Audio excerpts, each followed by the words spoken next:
John, today has been crazy. Tell me about it.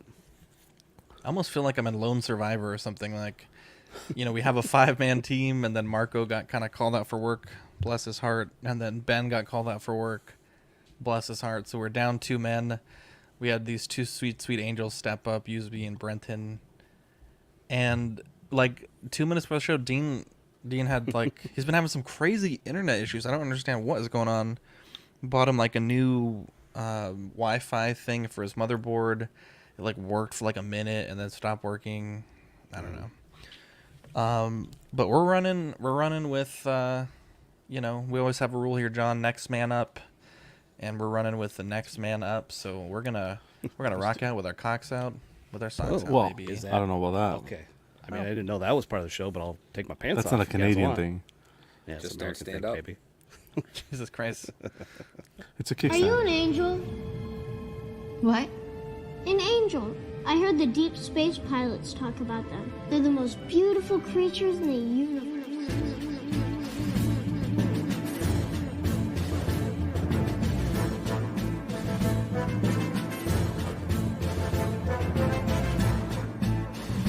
Hello there.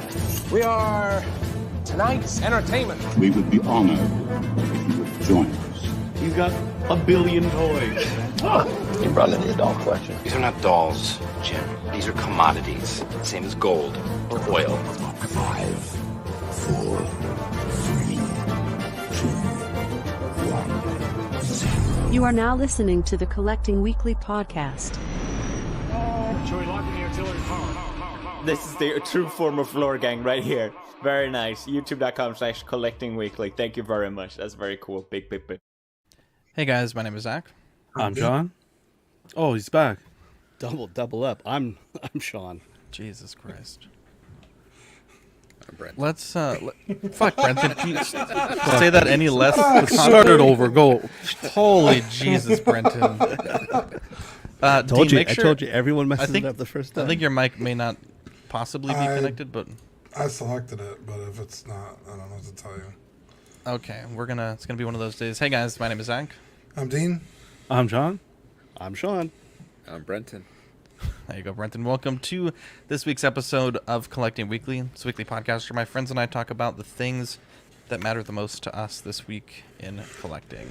That's right. We want to thank our friends over at 1/6 Corner for sponsoring this week's episode of Collecting Weekly. Don't forget to use code CW10 during our live recordings for 10% off all in-stock items. That's code CW, capital C, capital W10. We have not the best show for you guys tonight. We are It's the best. Don't sell it of short. It's the 2 best. pieces of news today. We fluffed it up with a few more. But we're here. We're live. It's Tuesday. And, Dean, we have a very special segment that we kick off all of the best shows. Yeah, you ready? Yes. It's new this week. Yeah. What'd you get new this week? I finally got Jesse and Red 13 from PlayArts Kai, Final Fantasy 7 Remake.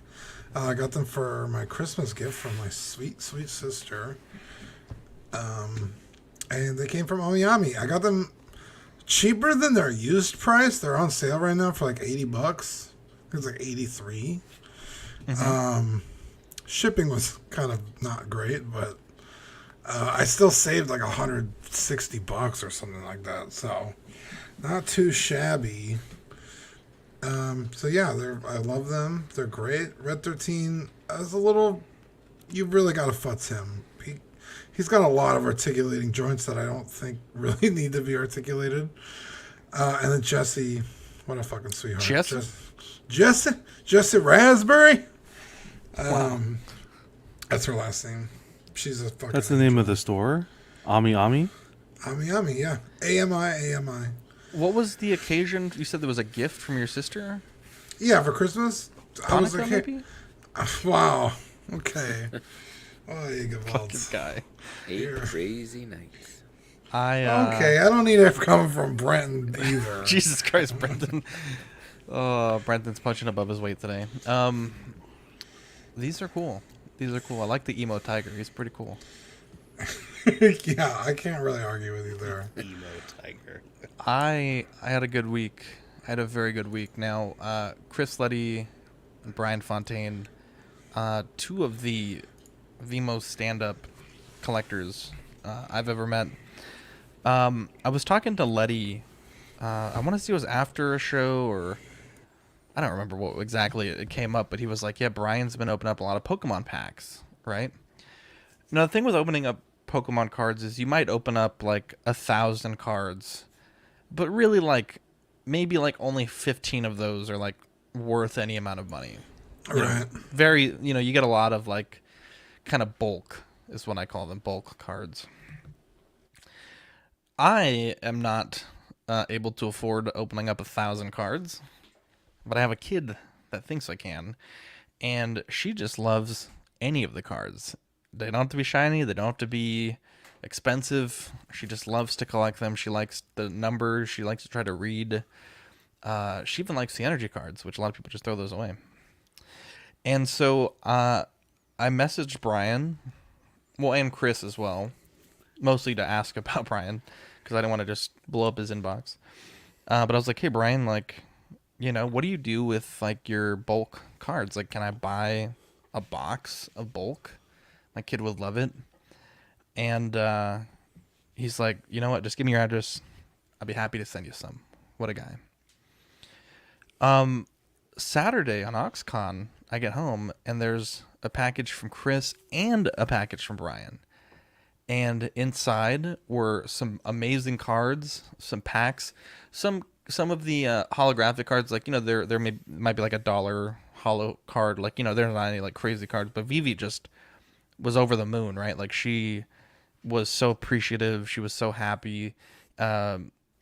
Chris gave us like some dice, I guess, like the decks come with dice and like little coins, and they made her weekend. And it's a testament to them as collectors, but just the community where it might have only cost them a few bucks to do, but it made this kid's entire weekend, entire like month practically. I mean, she's over the moon with these cards, and I genuinely appreciate them for doing that, because one, packs are so expensive, and two, if my kid got like a stupid expensive card in a pack, I would be freaking the fuck out, because I'd have to take it from her and like not to sell it, but just so that she doesn't ruin it. So fortunately, the packs that we've opened, they've all been like $1 holo foil card, nothing too crazy. So that was really cool. And then what I picked up for myself, I picked up 5 of them. I just have 3 open so far. But the Joy Toy Imperial Fist. So if you, if you're a fan of the show, you've seen me picking up some Warhammer minis. So I finally went into the 1/18 scale stuff. And I gotta say, Joy Toy makes a fantastic product.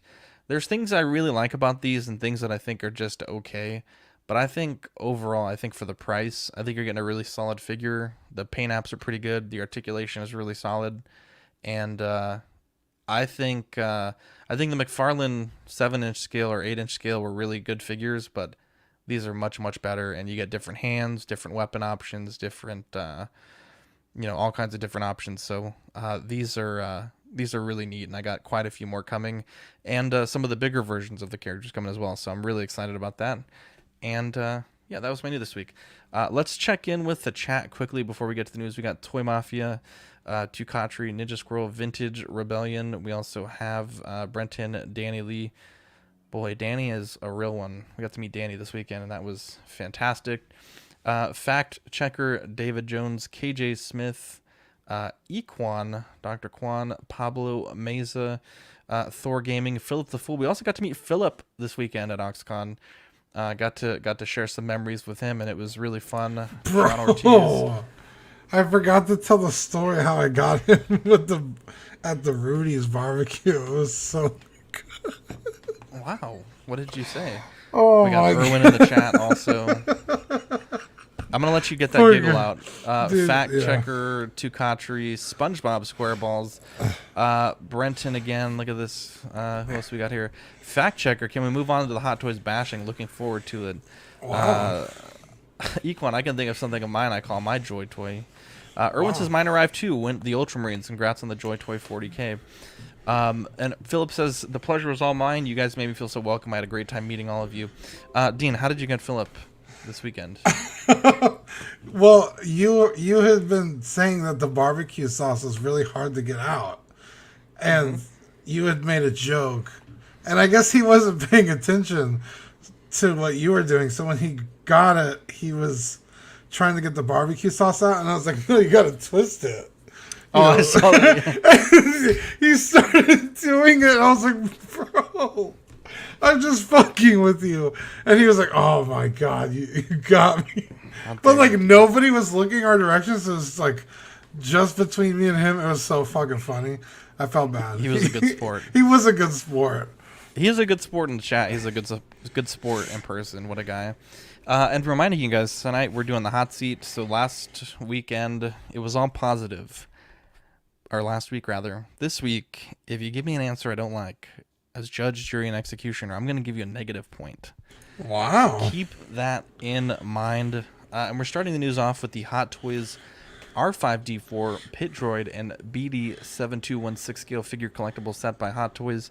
This one comes in at $265, releasing July to December 2023. The price isn't bad, but I feel like there's some missed opportunity in the way that they're doing this. So I think the sculpts are fantastic right off the bat. I think the BD droid, the Pit droid, R5, all look incredible.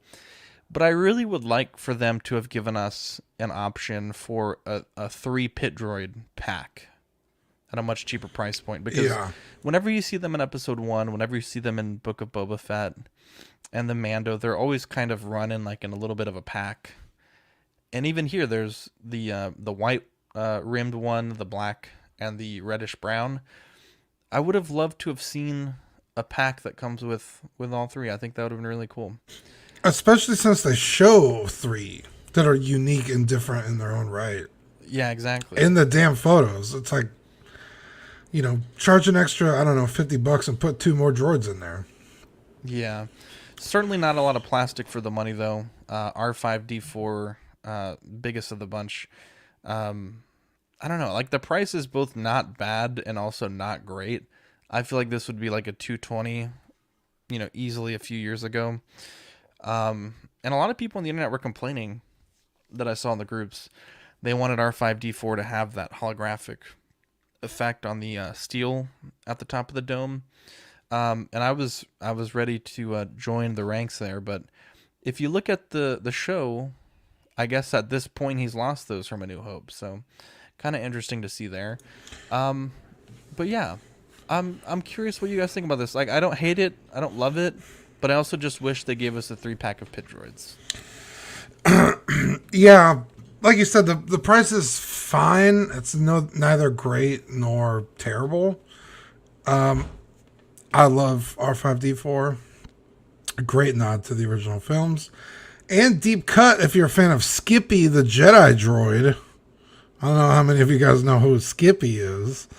R5D4 is a force-sensitive droid named Skippy, and he sees his future. What a weird thing that happened. Dude, it's one of those things that's like, I didn't need an explanation for this. Why are you doing this? That could have just been a thing that happened. Yeah. So R5D4 in the comics blows his motivator on purpose so R2D2 will get chosen instead of him. Fulfill a much greater purpose. What a stupid fucking Such a dumb fucking inclusion. So Skippy the droid, everybody. A BD unit is pretty cool to see. As a fan of BD1, I do like this. Obviously not the same droid, but it gives me hope that they'll make Cal Kestis in the future now that they have this mold made. And he's coming out in a second game, so I do love to see that. But yeah, the inclusion of 2 extra little pit droids wouldn't have cost much more money. And I feel like you would have gotten a much bigger bang for your buck. Like I said, even if they charged a little bit more, to have like a whole little crew of droids. I mean, 3 isn't terrible, but I'm not in love with it. What about you, John? Look, it's a different release. I don't mind this release. I don't see anything wrong with the R5. I think it was executed well. Can you guys hear me? Because it got so quiet. Oh, right. Sorry. It looks great. With bated breath. I'm muting myself because it sounded like Maradona on cocaine last time. Oh, my bated breath sounds a lot more out of breath. My masturbated silent, breath actually sounds a bit different. That's an Oxcon exclusive. Be careful, don't blow your motivator. Wow. Okay, so back to what I was saying. R5 is I think it looks really good. They all look great. Going back to what you guys are saying, 265. Damn.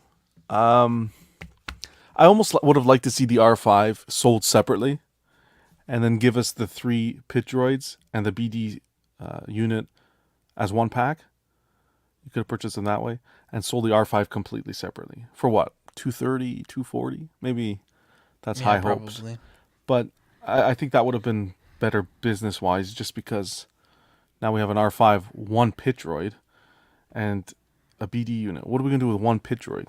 I guess just for some representation in the collection. But again, if Mando's what do they call that?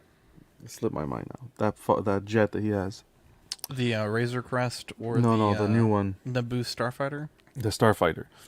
If we get that Starfighter, which is really being hinted that actually may come out, you're gonna want to have more of those pit droids. So I think, hey, we might get it down the line. That's the thing. Maybe that's a plan they have. For right now, they're gonna give us a 3-pack, and then down the line they'll give us just the 3 pit droids. You mean a reissue? Someone in the comments mentioned the other 2 might come with Peli. Oh, that would be good too. Which would be really cool. Yeah, that would be really good. But I think it's a solid release. It's really exciting to see R5. Yeah, I mean, if there's one thing that Hot Toys does really well is droids. I mean, they've done a lot down the way, and I know they just did the ones from Phantom Menace and Clone Wars, not Phantom Menace.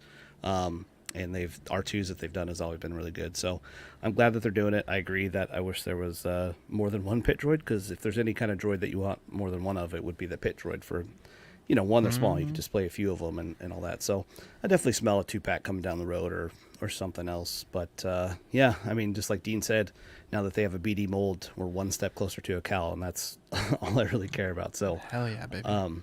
Price is definitely a little bit high for what you get, but they're all super detailed and nice. Hopefully there's some, I don't know if there'd be any diecast in R5 like there is in R2, just because he doesn't have that kind of metallic dome, but it would be cool if they would include some of that in there, but I'm doubtful. I bet you it's all plastic, but yeah, I love me some droids. I'll probably get this pack down the line, but yeah, it's highly detailed. I like it. Yeah, I think that the price thing, it just is what it is at this point. These are where Hot Toys are at, so we can't really complain too much about that, or if we do, who listens? I think this is nice because it's for like completionists. How many figures can you release of the same characters? This is something that's not as common. We've seen how many Boba now, Luke, all those characters. So this is for the people that maybe have all those other characters and just want to add something. I was gonna say, Sideshow has done R5D4 before, and I guess the neck area of the droid with those little silver squares is very iridescent in the movies, and Sideshow I think nailed that. I don't know. I guess maybe it's different in the Book of Boba Fett, but I'm not seeing it here. So did you miss like 2 minutes of the show? No. I'm saying I don't know what it looked like screen accuracy wise for the Book of Boba Fett, but I showed this already. Okay, one like grainy ass screenshot, and I literally mentioned it. Oh, did you? I didn't hear you say that. Well, when you start talking, my brain shuts off because. Okay, well, hopefully your Wi-Fi will shut off again. You fucking gabagool. Fuck you fucking Buck Fangs. Gabagool eating Buck son of a bitch. Says, I feel betrayed by Brenton and John's backgrounds. I specifically came here for 1/6. They deserve to be scale shamed. Well, see ya, bud. How dare you? Get him out of here. Buddy. Get him out of here. You guys are really. I need to do a supercut of Dean saying that followed by, or like me saying that, and then Dean being like, "Yeah, I don't see that there." Fucking guy. How dare you? Just goes to show you, Dean's. John. I'll shut you down, John. I'll shut you down. Anyway. No. Yeah, I don't know. I do actually really want an R5D4 in my collection, so maybe somebody buys a couple multi-packs and just so they have 3 pit droids and they sell off the R5D4 cheap, because I just think he's cool. I always liked his design, and I want it in 6 scale. I think I even have the little Kenner shitty one. Yeah. No, I'll just track down the Sideshow one, maybe. Speaking of shitty, Savage Rammer by YLC Toys. Why? No. Why is this shitty? Really? The name bro, alone, John, are dude. you kidding me, bro? John, The name alone. Besides Mr. Clean inside the suit. Jesus Christ. It's like Vin Diesel. Family! Boy, John, this is bad, bro. It's better than the one Hot Toys gave us. No way, John, come on. Hot Toys didn't give us one. Hello. Yeah, but why do you Bro, want this one shit with a looks port like name? It's like the crying baby. Like a. It looks like the Gerber baby. Oh boy, this hasn't even gone up for pre-order. Thank the Lord. Looks like Danny at Oxcon. A Gerber Jesus Freeman, Christ, baby. minus the conch on the head. Dude, Danny got conked on the head. There's honestly nothing good to say about this. It doesn't even look like the thing in the movie. Like, I don't understand. It's almost like they looked at it once and then never looked at it again. Just did it from memory. And just did it from memory, because it looks nothing like this, which this you imagine they actually put some effort into. Obviously didn't get released. Oh, I was about to say, this looks pretty good. And it's the Hot Toys. No, that's the Hot Toys one. Yeah, but Bro. where is it? These bastards.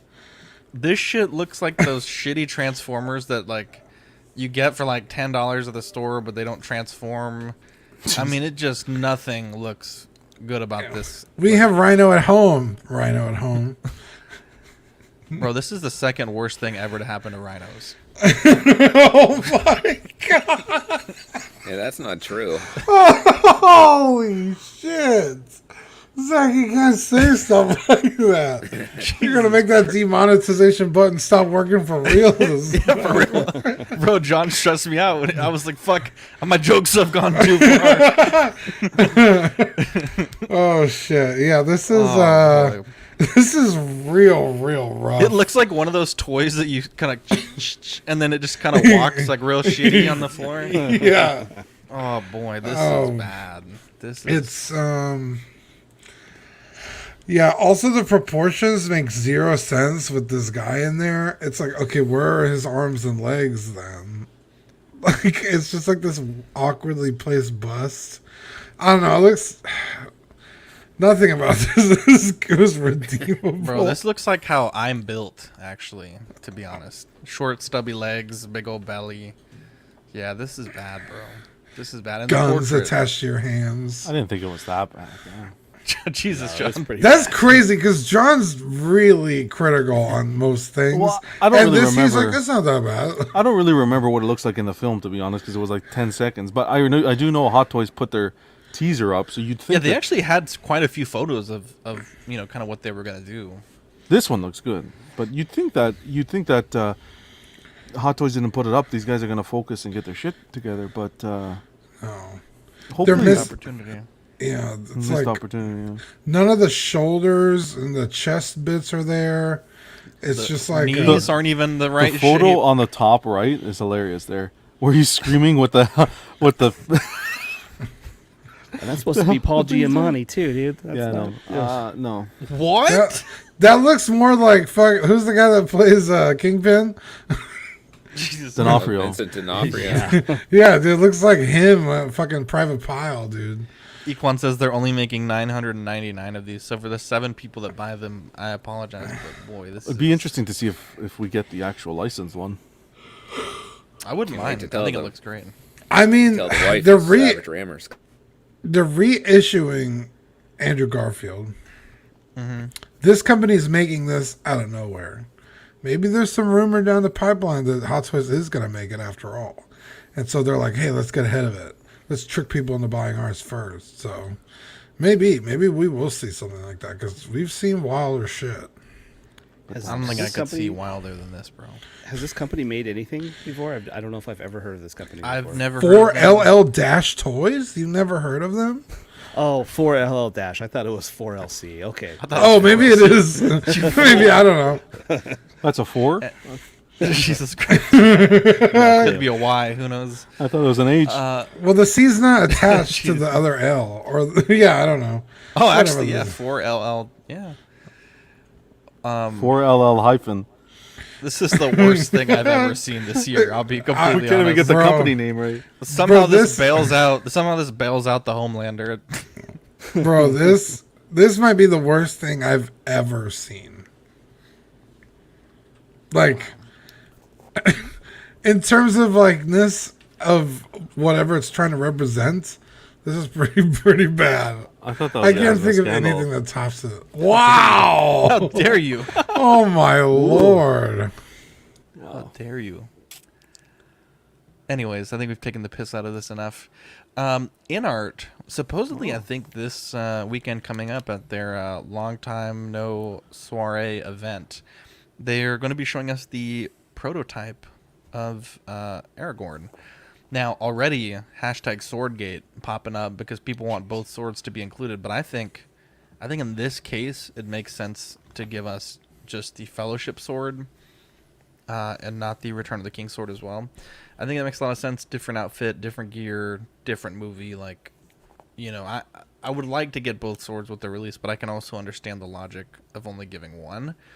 I think the biggest thing for them, because their rooting is fantastic, so there's no doubt in my mind they're going to nail the rooting. I think the likeness is going to be a tough one. We've seen Sideshow attempt it. We've seen Asmus do it quite a few times. We've seen Prime 1 do it recently. And in my opinion, none of them have looked anything like Viggo Mortensen. So I think if they can nail this likeness, like, that is going to be absolutely incredible if they can.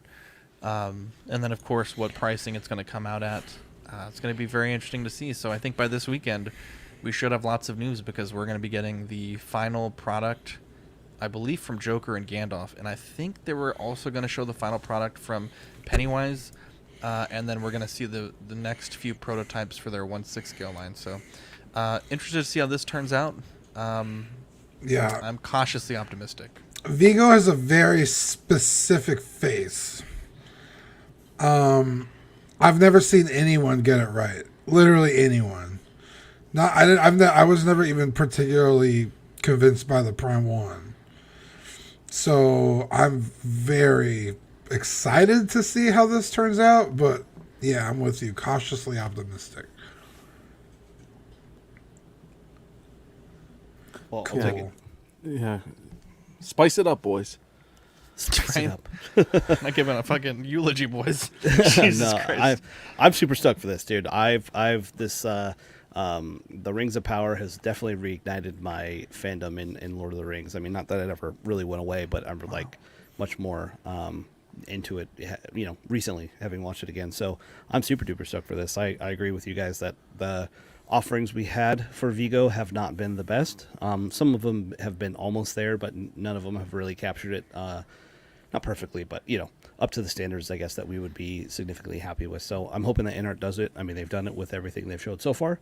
I think when they show the final of the Joker and Gandalf, if they have Gandalf there, I think that's going to be really, sort of a lever on how much the excitement is. Because if they knock it out of the park and it's super close to the prototype, then it's like, shit, let's party. It's on. Let's get all of it. But yeah, we'll see. But either way, I'm hoping that they knock whatever they put out of the park, and I hope there's no more Swordgate or anything like that. I hope they get it right the first time. So we'll see. Yeah.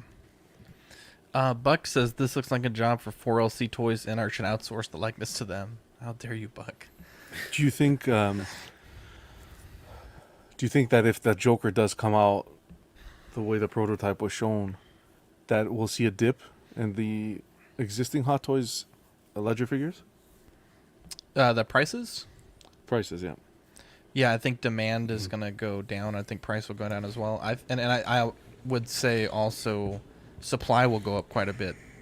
I also think that the at least from what I understand, the in art should be closed already, right? The 3 different Correct. versions. So I think if you have a pre-order and, for some reason you decide not to keep it, I think you could probably get more than what you've paid for on that. I think you're going to be able to sell that for more. I think it's going to become very sought after. So yeah, I think absolutely. I think the market for the Hot Toys one is going to stay exactly where it's at. Because I don't think people are going to be willing to pay more than retail for the in-art one. Because that was already very fucking expensive. So I think that when people see that in hand, they're going to be like, fuck, I really want a Joker now. And they're not going to be able to get the in-art one. So they'll just keep buying the Hot Toys ones. But I guess we'll see. Because it's going to change kind of... I guess, like not really change the market, but it's going to have a very unique impact on it, I think. Yeah, this show has a lot of weight to it. That's for sure. Yeah. Is that a fat joke? No, it's going to be a very important show. I didn't say the panel. I didn't say the panel. I said the show. I'm just fucking with you. A lot of round mounds on this panel, I'll tell you that much. Hey, yo. I got a neck. I got 2 of them. Neck check. There you go, neck check, dude. That's got to be a shirt. That's a good one, John. Holy shit. Brenton Usby, anyone else? Or actually, Brenton, you won already. Sorry. I'm excited for people that are excited for this. For me, God damn it. I have no interest whatsoever. But if you guys are excited, I'm happy for you. I'm just gonna live through you guys and enjoying this Aragorn figure. What do you guys think of the base? What does that represent to you? Because as not being a huge Lord of the Rings fan, it's just a weird rectangular piece of concrete that I don't understand. What is this, question of the week? I feel like it kind of could represent anything, like maybe like the Council of Elrond. To me, it's more of like the end of the movie. What's that little temple thing where they get attacked by the orcs, Zach? The Mines of Moria? Temple of Doom. No. The end of the first film where Frodo takes off on the boat. Oh, I don't think it's that. I don't know what the name for that is, but no, I think this is more Rivendell, maybe. Well, it seems like Rivendell. Yeah, Elvish architecture has a lot of like wavy kind of arcs and stuff, which I don't really see here. Philip says it may be Weathertop. Yeah, well, from the middle of the film. Yeah, maybe. I don't know. Elvish has been dead for years. Jesus Christ. So Gandalf's space. Then? Wait, say that again. I said, what was Gandalf's base? I think it was just like a Mines of Moria. Bring your gain up just a touch for me. I think it was the Mines of Moria. I gotta go back and check. His base was really boring. It definitely wasn't as cool as this. The new Apellas says Amon Hen. Ah, there you go. That's the place from the end. Okay, there you go. Yeah, I would not have guessed that in a million years. So thank you for that. Yeah. Apellas.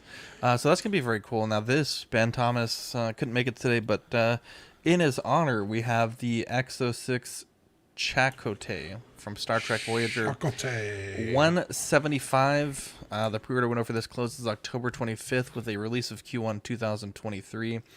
Here's what Ben has to say. The likeness is strong, but not bang on. 8 out of 10. Light on accessories, but as far as that crew goes, not much else would go with it. Likely we'll never see this figure from another company again. This is also the closest we've gotten to a full bridge crew so far from Exo-6 in their Voyager line. I think the tailoring looks excellent. I think the face just looks a tiny bit squished horizontally. But otherwise, I think this looks really good. I don't watch Star Trek or the Orville, but is this character supposed to be what Seth MacFarlane's character is based on for that show? Because he kind of looks like Seth MacFarlane, and I feel like... I don't know anything about Voyager, but Seth MacFarlane is like the captain of it. It's like the, I see. He's the captain. Is this guy the captain too in his show? I don't know what Shakatoy is. Shakatoy. I mean, it says Commander Shakatoy. Shock it to me, baby. Although I can't unsee when Fern said that he looks like the white Mike Tyson. I honestly just can't. Wow. I think is he white? I thought he was like maybe like an islander. That photo on the right Latin. screams Grease Lightning. Wow. The photo on the left too. But yeah, this is if you want to pre-order it, you have until October 25th. So just a few weeks there. And I think Ben said there'll be more EXO stuff coming up here the next week, so we'll got plenty to talk about. But yeah, that's what happened. Now, Hot Toys did release the Echo figure, and I think Rainer either got his this weekend or it's coming like right around the corner. Yeah, he got it. He got it. And hopefully he'll unbox it if he hasn't already. But I think it looks good. I think the portrait was. Oh, sorry. He was saving the unboxing for John. It was sitting in his front door, and he was going to show it to Marco, and he was like, I can't, dude. It's for John. So, wow. Yeah. So hopefully on Monday we'll unbox that. I think it looks excellent. I think the way that they've translated this to live action or not live action, but to the realism is pretty good.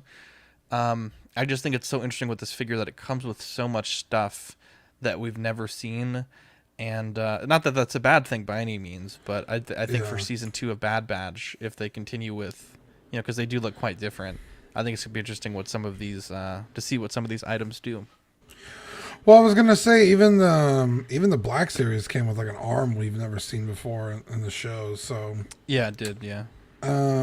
Yeah, it looks great, but like you said, season 2 is just around the corner, and their outfits are completely different. So I don't know. I feel like at the pace these are coming out, we're gonna be at season fucking 6 by the time we have every season 1 look. So I don't know. It's an easy pass for me right now, but it does look good. Just give him a hand. You make me feel so bad, Dean. Why? What did I do? What? Because he was supposed to unbox it yesterday. That was the plan, and then we did the re-record show, and I felt so bad. Oh yeah, he was saving it. Fuck, I didn't say that. Maybe he'll save Sorry, himself Rainer. just a few days longer. Yeah. No, he opened it. I'm sorry, Rainer. He can pretend. What happened? What happened? No, keep going. Jesus Christ. I think it looks cool. I think they froze up. The head sculpt definitely looks like Tamara Morrison. I think it's different enough that it looks like a clone, but looks like Echo's unique sort of structure with all of his attachments and modifications and stuff like that. And yeah, I'm really hoping they. Gaunt. Yeah, exactly. I'm really hoping they complete the line. They've shown the complete line, so I hope that they really do finish it. Because yeah, if you get one, you need them all. So yeah, I'm looking forward to it. Yeah, I think it looks great. This is such a blind spot for me with the Star Wars collecting. So I'm just happy for everyone that gets stuff that they're interested in. I don't see anything wrong with the figure, but I'm also not huge on the Bad Batch. I don't think I could survive that whole season. So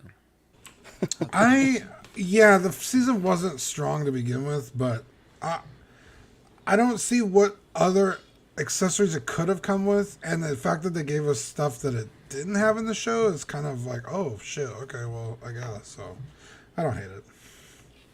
Dean, you got 1 minute on the clock. With Hot Toys only formally soliciting a few members of the Bad Batch while teasing others, they seem to be falling into a similar trend where full ensemble casts are not usually made. Name a team that Hot Toys has started but not completed that you wish they would finish, and why? Oh man, a team that I wish they would finish. Fuck, I need longer than a minute to even think of one.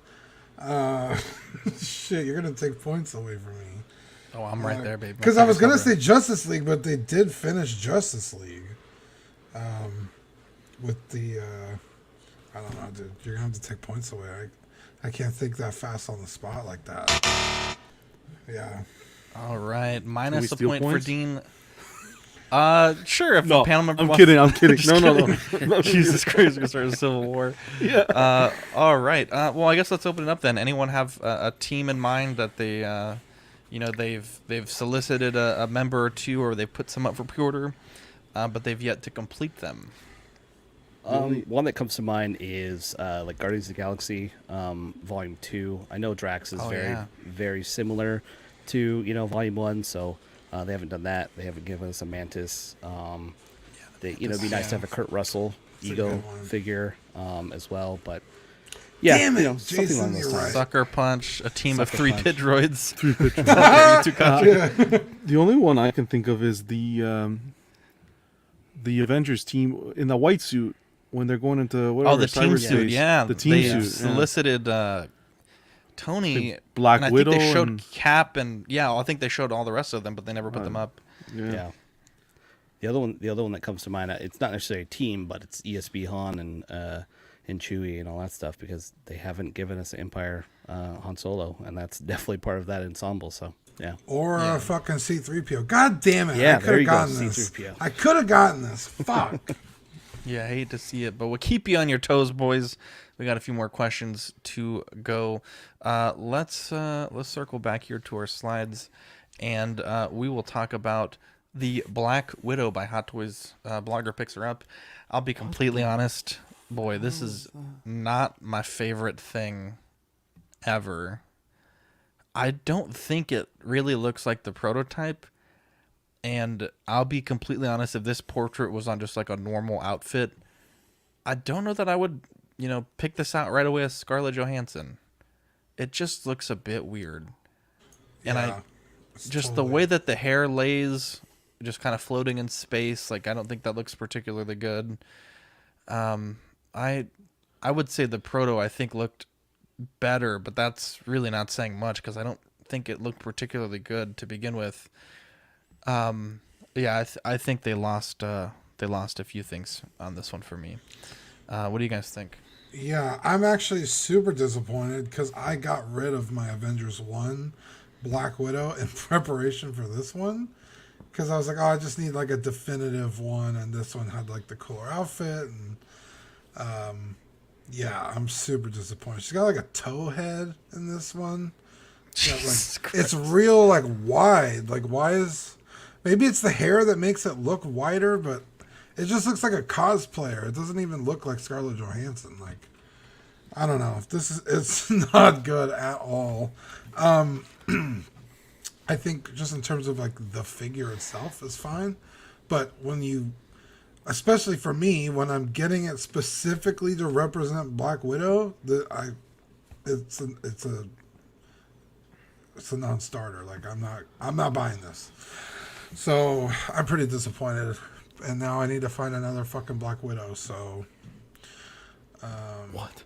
Looks like bad. Crack Widow, bro. Oh my god. I don't know. I'm not sold on it being her. Not even a little bit. Draw the line said could be the camera lens making her head wide. Could be, but the thing here is these are the blogger photos that should be selling. The best of the best. Should be the best. So I can't let that slide. Yeah, this is really bad. This is like their first generation Black Widow. With the hair. Remember the Barbie doll hair? Oh yeah. But yeah, this is rough.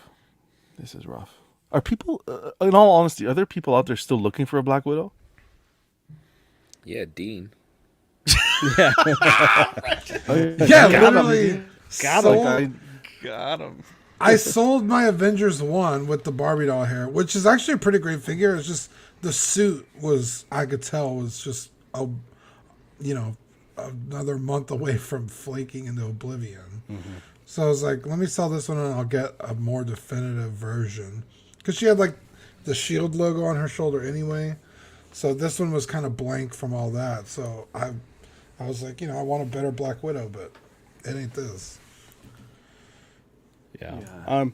I'll definitely say it definitely is a degradation from the prototype. The prototype, in my opinion at least, was a pretty knockout of the park. Scarlet, between this one and the white suit, I think they might be the same, but maybe a little bit different because of the hair.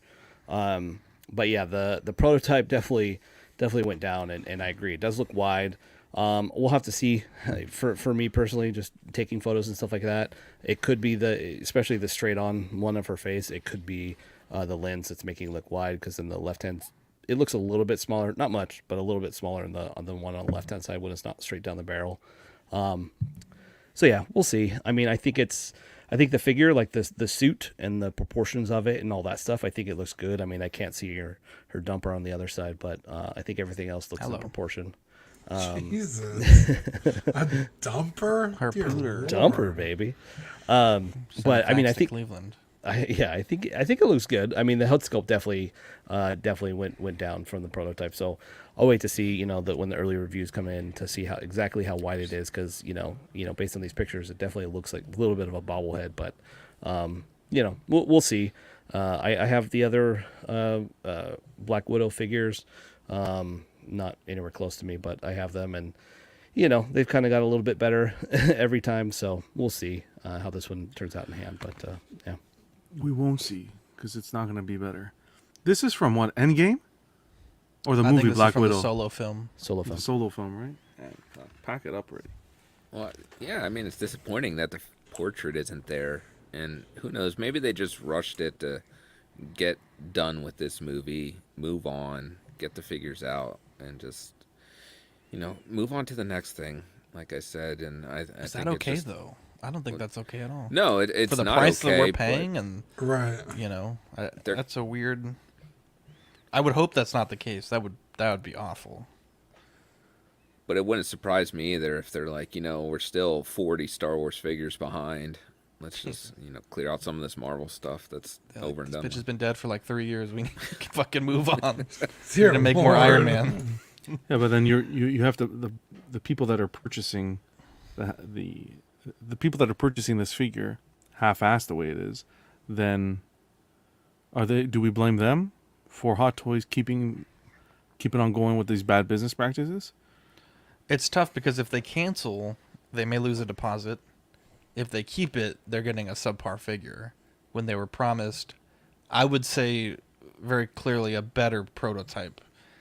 Again, I don't think it's an amazing prototype, but I think it's certainly much better than what was shown with the release. So I think it's upsetting that, so many people backed it, kind of what you're saying, John, like don't pre-order. But it's just weird. Like Mark always says, it's tough because you don't pre-order, but nowadays you get bit in the butt, right? Like things go to low stock or wait list long before they should be released. It's a weird game now. Well, and sometimes you pre-order, you pay full price, and then 3 months later you get it for 25% off and free shipping, right?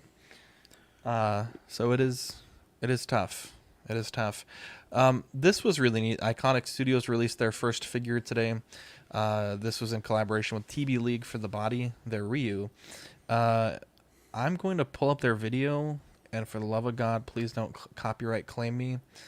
But Hi, I'm Andy. I think it looks pretty good. I think the box looks incredible. I usually don't particularly care about box art and stuff, but they added some really classy touches to it. And of course, my internet's going to bog down right when I do this. Fact checker says so. We aren't going to check actual in-hand pics and just use rando online comparisons. My God, those are the blogger pics from blogger photos from Hot Toys, buddy. Themselves. What are you talking about? Fool! Oh, come on, Jesus Christ! Let's reload. Of course, we're gonna wait for in hand, but Hot Toys is getting their bloggers to take photos. Yeah, we're not gonna go off that. Yeah, no, I haven't seen actual in-hand photos yet. So I don't think they have them. I will say they used to have way better blogger, photographers than they do now. I forget who the main one was that quit. Like Kisma. Yeah, but he was really good. Yeah. Last name. Jesus Christ. Well, let's see if we can't go to their fucking page. Oh, there we go. Thank God. I wasn't showing you guys the box art, but I don't really want to tempt fate here. But I think from what they solicited to what they released, I think they did a really good job. In fact, I'm gonna go to their page because I feel like this is just not gonna work. Oh, there we go. Oh, I think that's that's really good. It does look fucking good. Honestly, like, really good. No percentage lost. You know what I mean? And what we were told we were getting, what we were shown we were getting, and now what you are getting.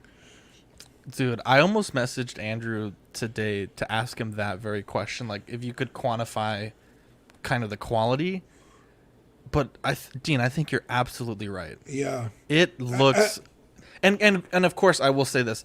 You know, this is the manufacturer unboxing. This could be. I'm not saying that this is, because Andrew would never do this, but you know, I assume this is just a production sample off the line. This is what we're seeing here. But what I'm seeing here, you are 100% right. This is like ripped right out the prototype. Like, it is stunning. Yeah. I think maybe like the only thing I could really point to and say that's not technically is like the fraying on the jacket. But like, that's going to be different on every figure. You know what I mean? Yeah. Material doesn't behave the same in every instance. But, I mean, that's such a nitpicky thing to point out. But, yeah, I think that they fucking nailed this thing. It's insane how good this is. And I know I was kind of critical of the body that they chose, that I wanted jointed bodies, but I think it certainly helps that the iconic, like the what is his power move called? I'm not even gonna attempt to pronounce it because I feel like I'm gonna sound like a dingus. But the two arm pose, your both arms are fairly straightforward.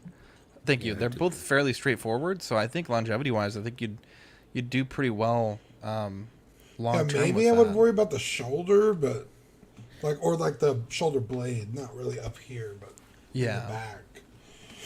Did you see those pegs? They looked shorter than normal, and I they think looked it's magnetic. metal. I think it's magnetic. Yeah. I don't know. Because the hands, when he showed the hands, it had like peg holes in them, and it didn't look. Yeah, it doesn't look magnetic. Yeah. Fuck. I really wish this shit would not be buffering right now. Let's go to fucking 480p. Experiencing interruptions. Yes. Oh, because everyone is using the internet right now in the world. Anyways, I think the effects look really good too. I think they're nice and clear. Not a lot of bubbles in them. You get like stuff like Hasbro stuff. Obviously, this isn't really in the same realm, but you see like a lot of bubbles inside of it, and it looks really, really terrible. Do they show one of them attaching this to the figure? I'm wondering how that works. There's a stem on the bottom.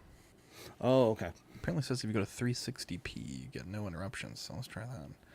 Yeah, there's just a stand. That didn't help. Oh, this is embarrassing. I should just download these videos beforehand, I guess. Yeah, I think it looks great. I think for their first release, you know, you always have that doubt when you get a new company. And I think, you know, nice thick acrylic, nice and clear, no bubbles in the stand there for the effect. Yeah, TK says 144p at this rate. I'm gonna have to go to fucking. Where's the? Yeah, fact checker says that because internet PCS mobile. I have really good internet. I don't know why the fuck it's doing this right now. In fact, I'm on a speed test right now. Yeah, what are you on my internet? Jesus Christ, yeah. I mean, so what do y'all think about this right now? What are we thinking here? I think it looks awesome, dude. I'll echo what Dean says. I think it looks freaking awesome. It looks I'm great. really bummed out I didn't buy this. Yeah, is it available still anywhere, or? I'll double check. But you know what really fucking pisses me off? I'm like 900 megabits per second right now, and it's fucking I can't even play fucking a YouTube video. Jesus Christ. Damn. Yeah, it's not my internet. It's just fucking because my internet's getting roasted. I have to defend my internet's honor just real quick. I don't know. I think you're right, Dean. I think probably a little bit too much fraying on some parts, but I think overall, I think this is certainly much better than you know, I was expecting, to be honest. And that backdrop actually looks pretty nice. Yeah, because I usually have at least one Ryu and Kin in my collection at any given time. I had the Figure Arts versions, but I sold them for I was funding something else, and I haven't had them in my collection since. So I've been pretty bummed out. But this is super tempting. But yeah, I don't think it's available anymore. You can pre-order off of Sideshow still. Oh wow, cool. That's not bad. And someone said that they tease Ken. Have they done any more than tease it, or is it still the photos? I'm trying to go to Andrew's Facebook page because this shit's just not working. For $289, that's not bad, man. Wow. No, not bad at all. Let me go to Andrew's page because he had said that when they uploaded the video to YouTube, it really kind of ruined the quality of the photos. So this was a photo that he shared. Love to see that. Looking really solid there. And then let me see if he had the Ken photo. Yeah. Fact checker said it's at the end of the Ryu video.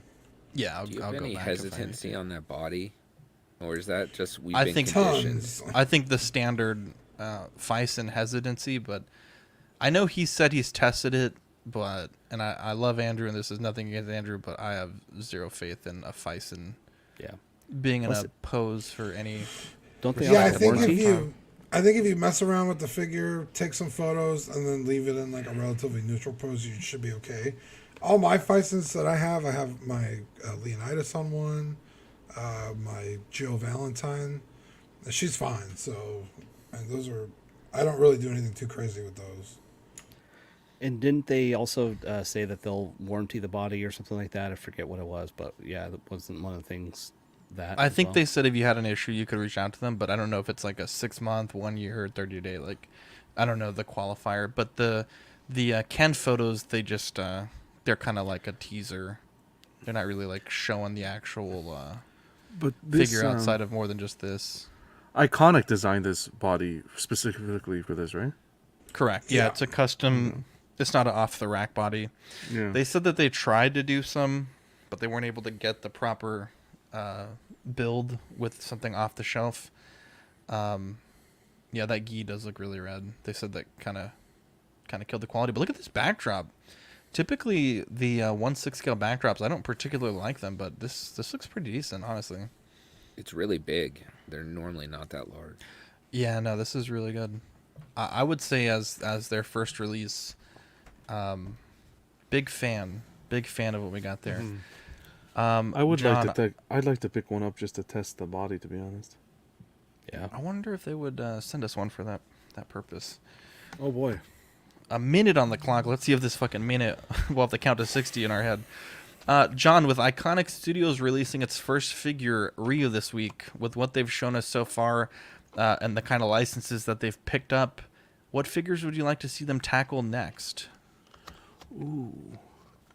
I'd like to see them tackle figures that we're not getting from licensed companies. How about a Willy Wonka and the Chocolate Factory? Oh, you son of a bitch. I'd love to see a Willy Wonka. Who else can we see? Mrs. Doubtfire, please. Mrs. Doubtfire. With the removable mask or whatever. I'd like to see that. Maybe, who else can we see? Figure-wise? From characters that Yeah, just keep in mind the kind of licenses that they're going for at the moment. So, do you got any video game stuff in mind you'd like to see from them? Maybe a Max Payne. Hey, there you from go. PS2. Really enjoyed Max Payne. Grand Theft Auto. Maybe get some of the cast from the Grand Theft Auto games. Gears of War would be cool. I know that was a really popular Xbox game, or even Halo for that matter. Would be pretty cool to get. I'd go one movie, but yeah, there you go. They got a lot of opportunities there. Very good job. Let me add to that. I want to add, I wish they would do Killer Instinct, because that was Street Fighter was obviously what got me into it, but, Killer Instinct was one that I played most of the time in, like, the arcades and stuff like that would be great. And also, like, a Teenage Mutant Ninja Turtle, the arcade game, like the, 4-player brawler, would be dope. The time game, bro? Yeah. Tight. Turtles in Time. Turtles in Time, there baby. you go. Yeah. John, can we hear a quick word from our sponsor? Of course, yeah. We want to thank 1/6 Corner. Their mission is to provide the best figures and collectibles to their customers. They offer great prices, great packaging, fast shipping, and best in the business customer service. Collecting Weekly listeners get 10% off in-stock figures while our show is live using code capital C, capital W 10. Choose your figures, pay safely with PayPal, and you can leave the rest to them. Now, Mr. Musashi says, makes sense. It's great. New companies can't afford to screw up their first major release. Our customers will jump ship.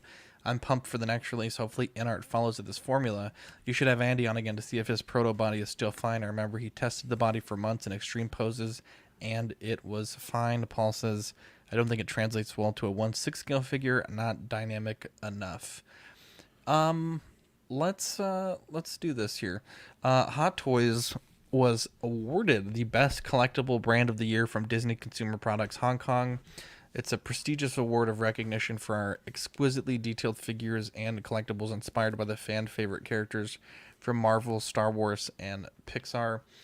We've been working to bring a more diverse lineup and a richer mix of sculpting, painting, and tailoring techniques that make our creations fun and enjoyable.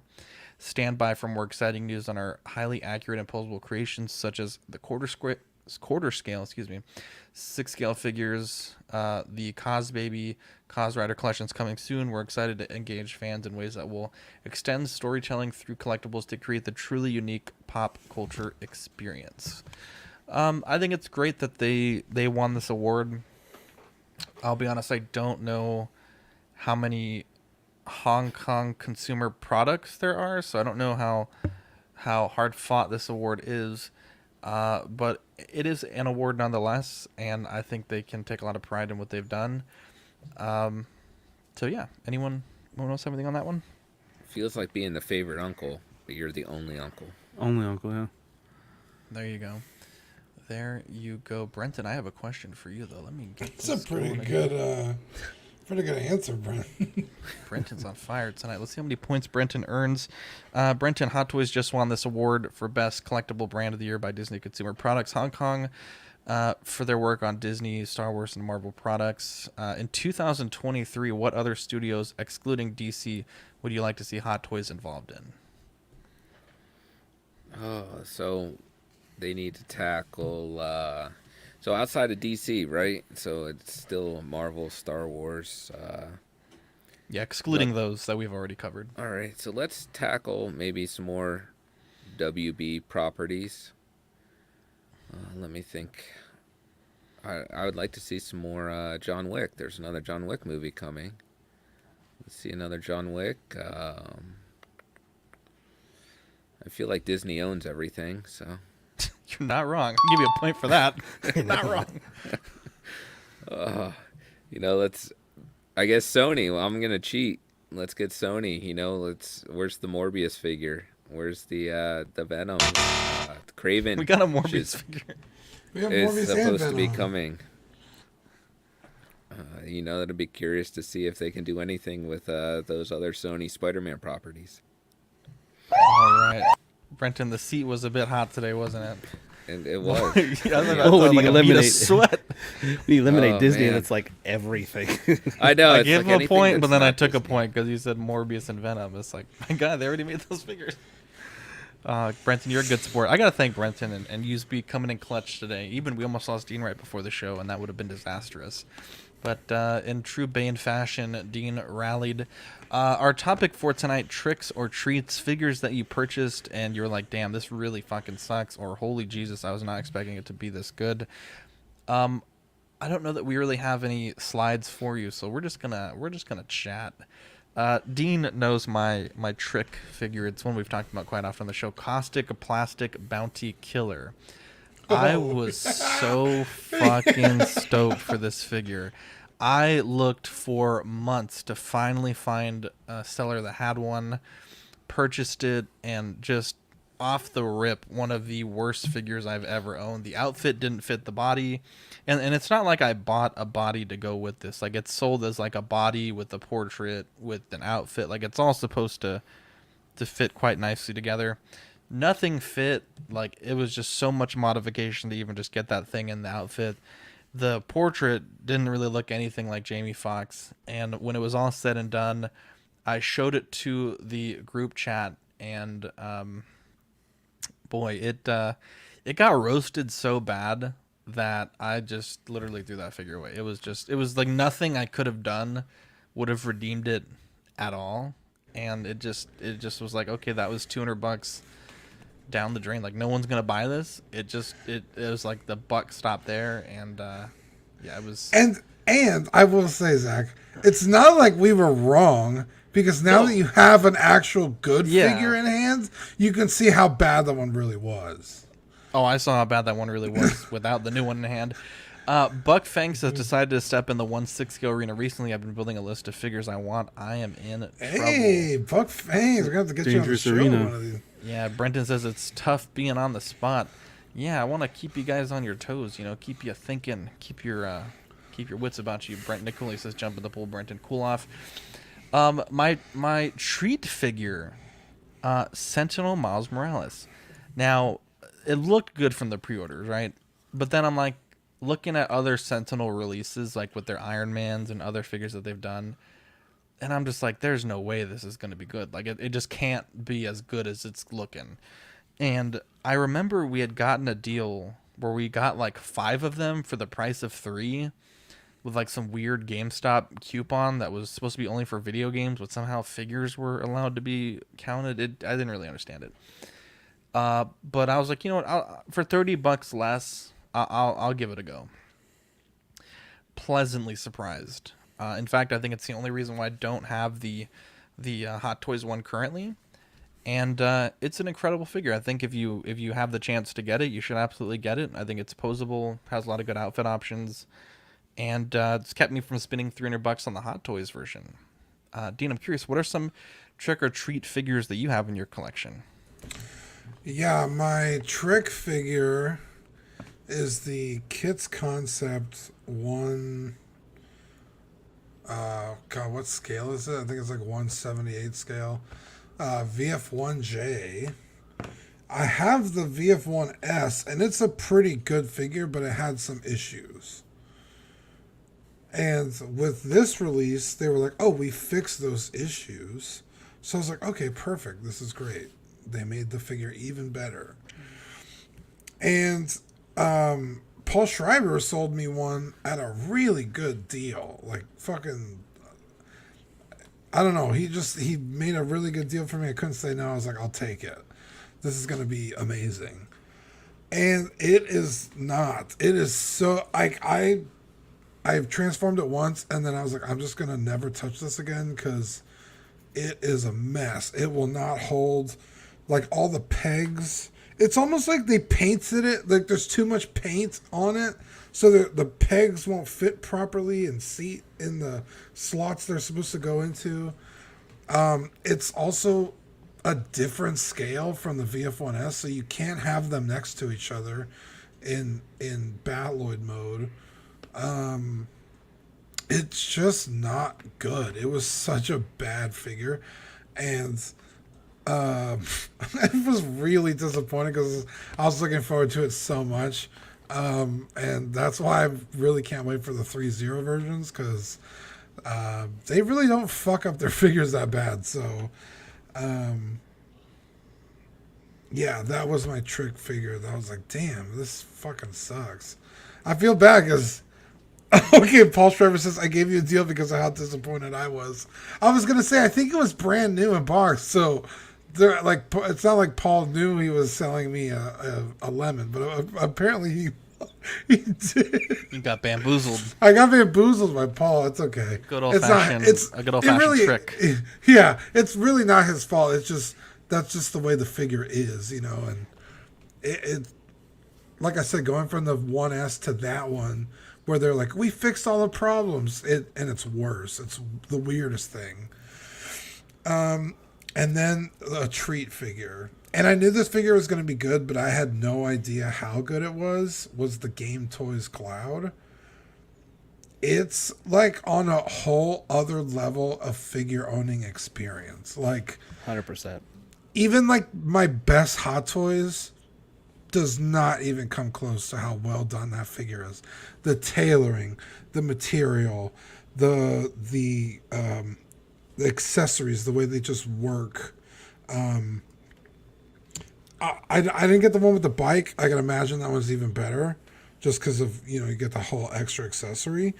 But like the sculpt, the paint, the body with the swap out arms, depending on how you want to, you know, use the figure. If you're scared to break they're almost like Fison arms, and they peg in with these huge steel rods, so you're not gonna like break a peg off. It's got a metallic interior. Yeah, the whole thing is just like, if everybody made their figures like this, like nobody would be complaining about anything. It's fucking insane. So yeah, that figure, I keep it right next to monitor, so I look at it every time I sit down on my computer. It's just insanely amazing. But those are my two. I'm glad I have a backup because that was my treat figure as well. I have a backup, so all good. Go ahead, Sean. Okay.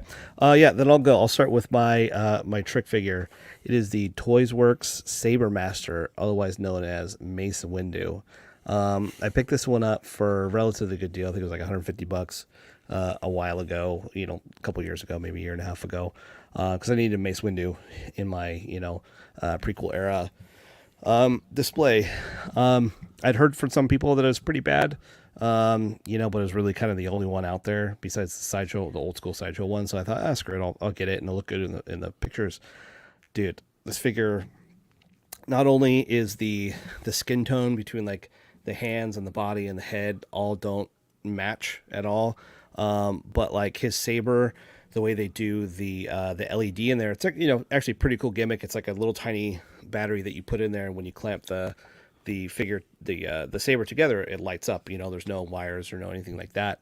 Not a replacement hand, but that thing is so delicate. Like I broke it like immediately when I got it, and now just the saber falls in like 3 pieces every time I touch it.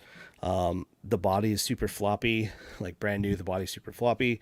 He has heels on his boots that make his feet, and they're too high, so it makes his feet kind of go forward, and he won't stand up by himself. Like you have to have a stand, and it's not great. And that was one that I was looking forward to so much because it's such a cool figure, and I wanted it for a while, and it did not work out well. So if anybody you are considering that, don't just wait for the eventual hopeful Hot Toys one.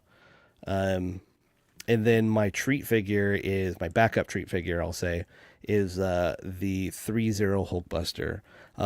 I had really no expectations when I opened that thing or ordered that thing. I just thought, well, I think it's cool, smaller scale, be able to display it more places. And then opening that thing up, it's like, Jesus, this thing is freaking awesome. From the posability to the weight it has to the, doesn't really come with anything except for hands, but just overall how badass of a figure it is and how it works with the 3-0, 110 scale line or 112 scale line that they're doing. Just freaking awesome. Highly recommend that figure. And mostly just because I had no idea what to expect. And when I opened it, I was like, shit, this is awesome. So yeah, those are mine. I'm gonna do 2 treats, 1 trick. What do you want first? Does it matter? Trick first? Trick first. Dealer's choice. Hot Toys. The OG Spider-Man figure from Spider-Man. What was it? 2. The Sam Raimi one. Yeah, Spider-Man. No, actually, Spider-Man 3. Actually, was it 3? Yeah. Yeah, because they did with the new Goblin. Suit. Yeah, you're right. Yeah. Yeah. No, not the black suit. But this I'm talking about the red suit. Yeah, but they released like those 3 figures for that film. So that red suit, just didn't fit the body well. You posed it, the suit was baggy under the arms, and if you had him in a museum pose, everything looked lanky. The suit didn't hug the body appropriately. So that's going to be my trick. I think Hot Toys, although it was such a long time ago, they still could have done a much better job with some R&D and engineering behind, because really missed opportunity. In regards to my treats, I'm going to give the first one to Enterbay for the quarter scale battle damage Terminator. We did a live unboxing on one of the episodes. That figure's great. Such a figure with such heft, die cast weapons, just beautiful sculpt. Just such a great figure. One of my favorites, that one. And the other treat, just to sneak in there, Hot Toys Jake Sully from Avatar. Well done figure that a lot of people don't talk about. Beautiful base. The portrait was stunning. All the braided hair and feathers that were intricately added. Stunning figure. They did a really good job on that one.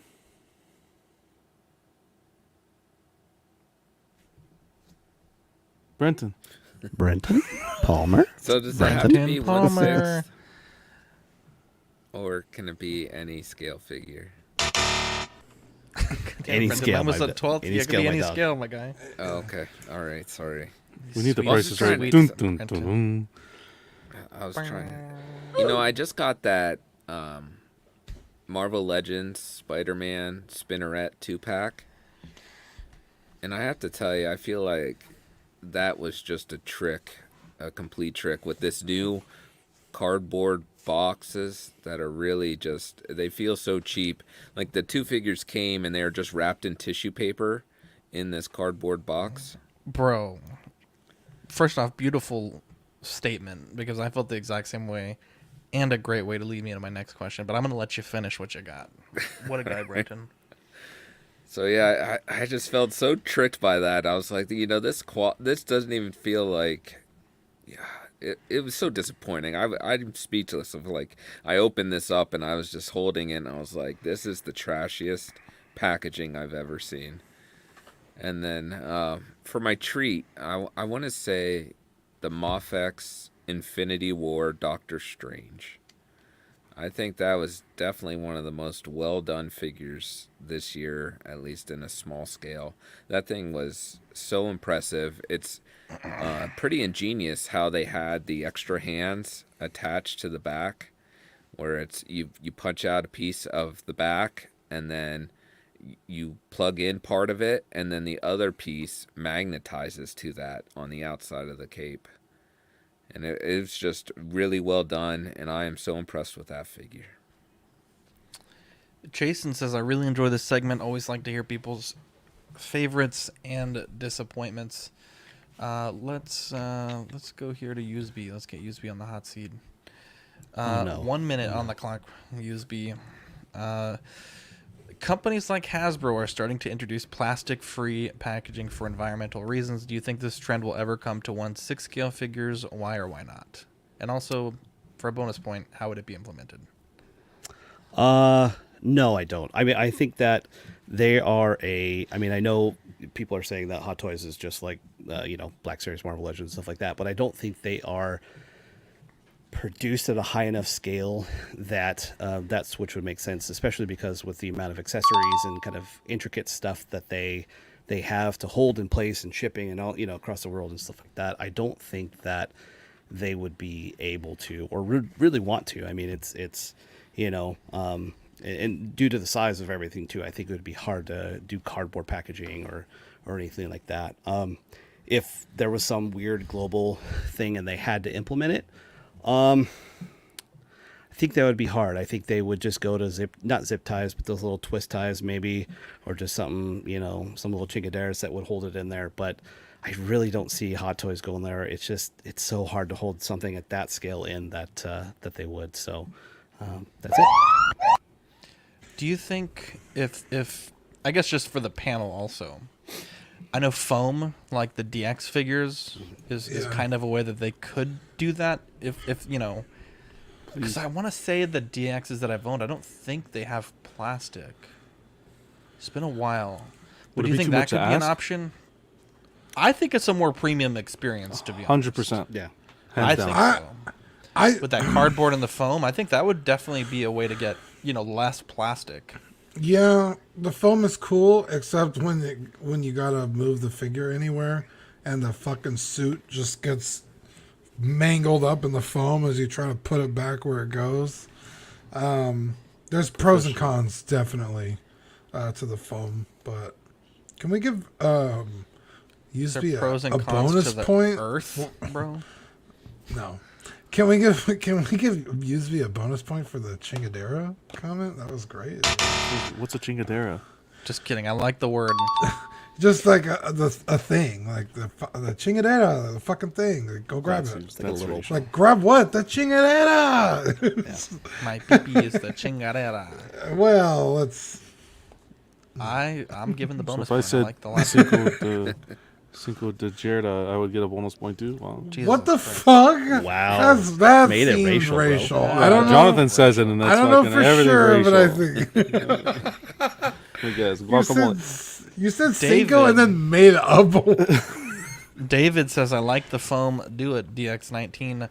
So we're not going to talk too much about OxCon, obviously, because pretty much all the people from OxCon aren't here tonight. But we will be doing probably next week a full recap stream. We did 3 streams over the weekend. 2 have been uploaded to the audio feed. Third one probably Wednesday. But I had a blast, Ian. I had an absolute blast. What'd you think about it? Tell me about it. Oh, it was fantastic. Now I had to miss 90% of it, but the time I was there, I had such a blast. Mark and Katrina are such fucking sweethearts. Mark is such a loving individual. Like, he really is. He just, like, you could tell he, like, genuinely cares. Marco honestly kind of a dick, but no, I'm kidding.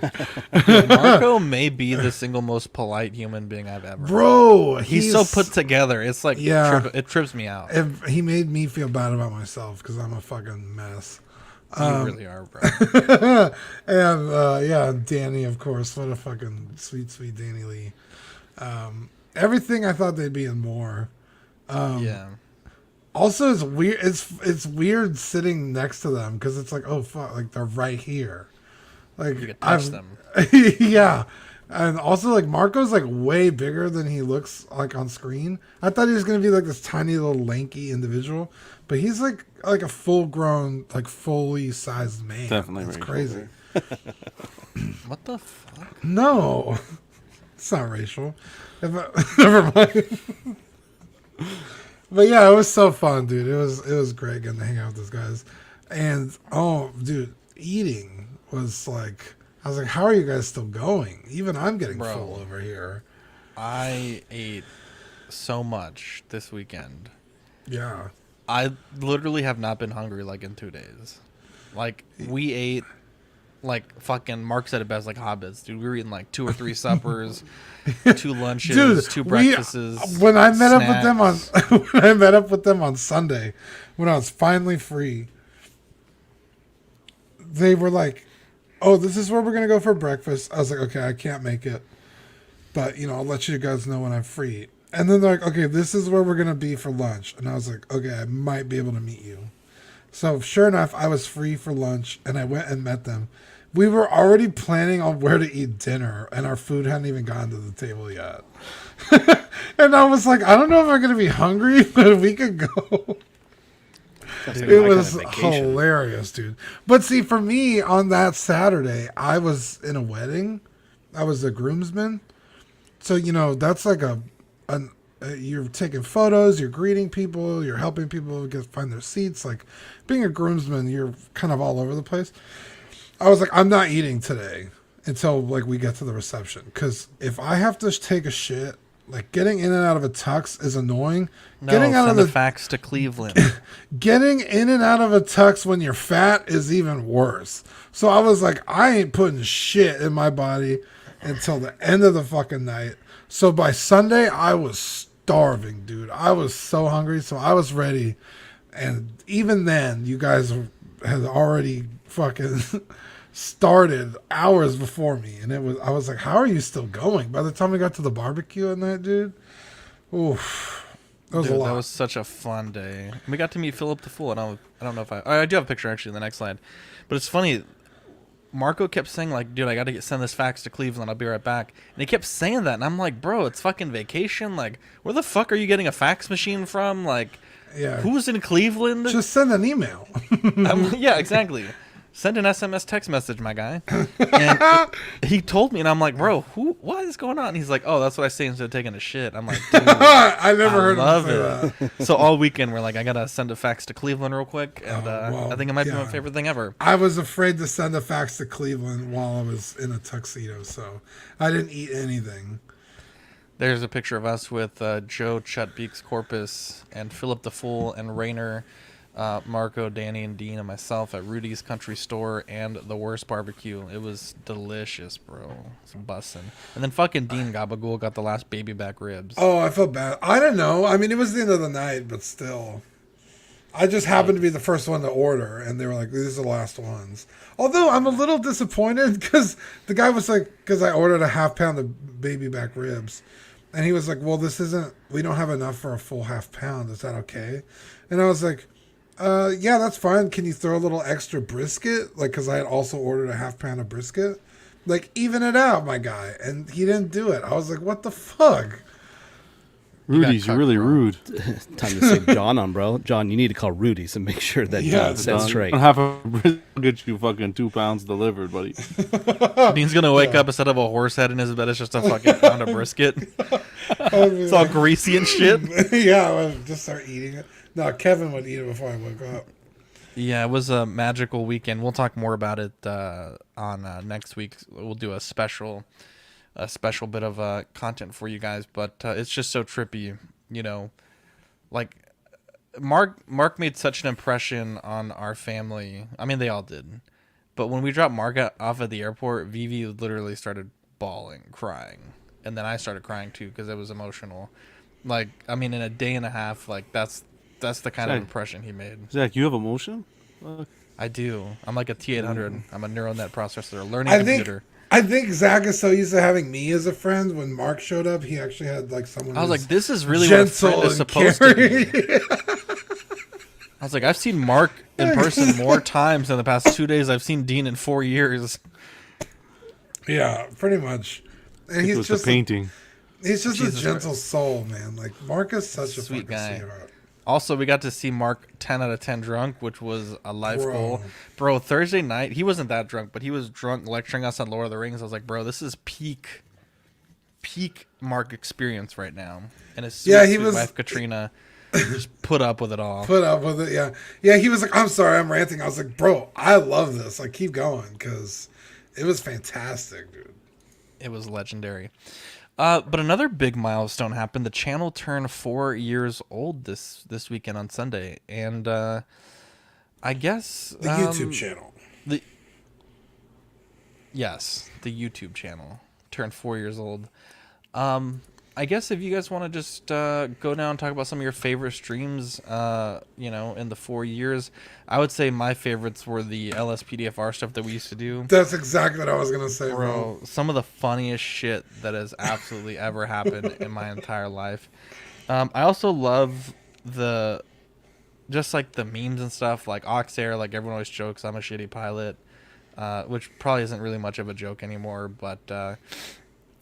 We just have so much fun. We do these fun streams, and the unboxing's always funny, always a good laugh. When CC was on and pretending to fellatiate a hilt, which obviously got a lot of fanfare on the internet. Just some incredible moments in the past 4 years, starting out with like basically no listeners. So I'm curious, Tina, if there are any highlights that you want to bring up. Yeah, I was particularly proud of Pose Wars when we did it. Well, we are doing it, but we're starting it up again. But when we first started doing it, just the feedback from the community, all the people that wanted to get involved in it, and it was just so fun and kind of a different kind of show that we don't usually do like competition shows on our network. So that was cool. And yeah, any of the LSPDFR dude was so funny. I was watching the clip yesterday with we pulled over Eddie for drunk driving. He's like, I didn't have anything to drink, and I caught him in a lie. It was hilarious, dude. Just so funny. And we're hopefully get some of that content back, in the coming years. So yeah, Tuesdays were fun. Eddie always had me laughing, going back and forth. Scribble, some good laughs with Scribble. Oh, dude, fucking Danny's Bambi, bro. So no, Manny's uncle. Remember Uncle? Oh, Jesus. Oh, Big Pep. The uncle, bro. The uncle one was too much. Everybody was like, "What the fuck?" Or Dylan's bandana. He drew like a banana. Fucking idiot. We had some good times there. We should play Scribble again soon. And Among Us, dude, always funny. Yeah, tomorrow we can play Scribble. Niculio says, happy belated birthday, CW. Thanks for all you've done and continue to do. The Thriller MJ unboxing is the magnum opus of CW, bro. That's a legendary unboxing. It really was. Holy shit. That John's posing is next level on that episode. We've had some good fun, that's for sure. Yeah, I would say one of my favorite kind of moments is when back in the day when I first started listening to you guys, I was just listening to audio and I was like, who the fuck are these guys? They're always just yelling at each other and fucking whatever. And then I started watching, and I think one of the first streams I watched was I think one of the ones that you hate the most, Zach, because it was one where the microphone was like fucked up for a good majority of it. Yes. And you know, just kind of at the table and just you guys just, you know, getting along and chatting about it, and I thought that was great. So I miss those. You know, the in-person stuff was great, and yeah, and then yeah, just anything that happens on After Dark that stays on After Dark is always great. Yeah, I have to say the After Dark after part, I guess, would be one of the highlights. Yeah. The After Dark backstage. Yeah. Bro, that's dark, bro. I'm talking midnight black, baby. That the Lane tapping the figure for Bro. live unboxing. Yeah, holy shit. That was pretty funny. And I still really like the Spooder Man that Zach ended up drawing. Oh, Zach's drawing? Hell yeah. Hell yeah, bro. We've had some good times. It was funny. Dean mentioned, because we're doing in person, and he was like, this is weird. Like, we just used to do this all the time. Now we only do it for special occasions. And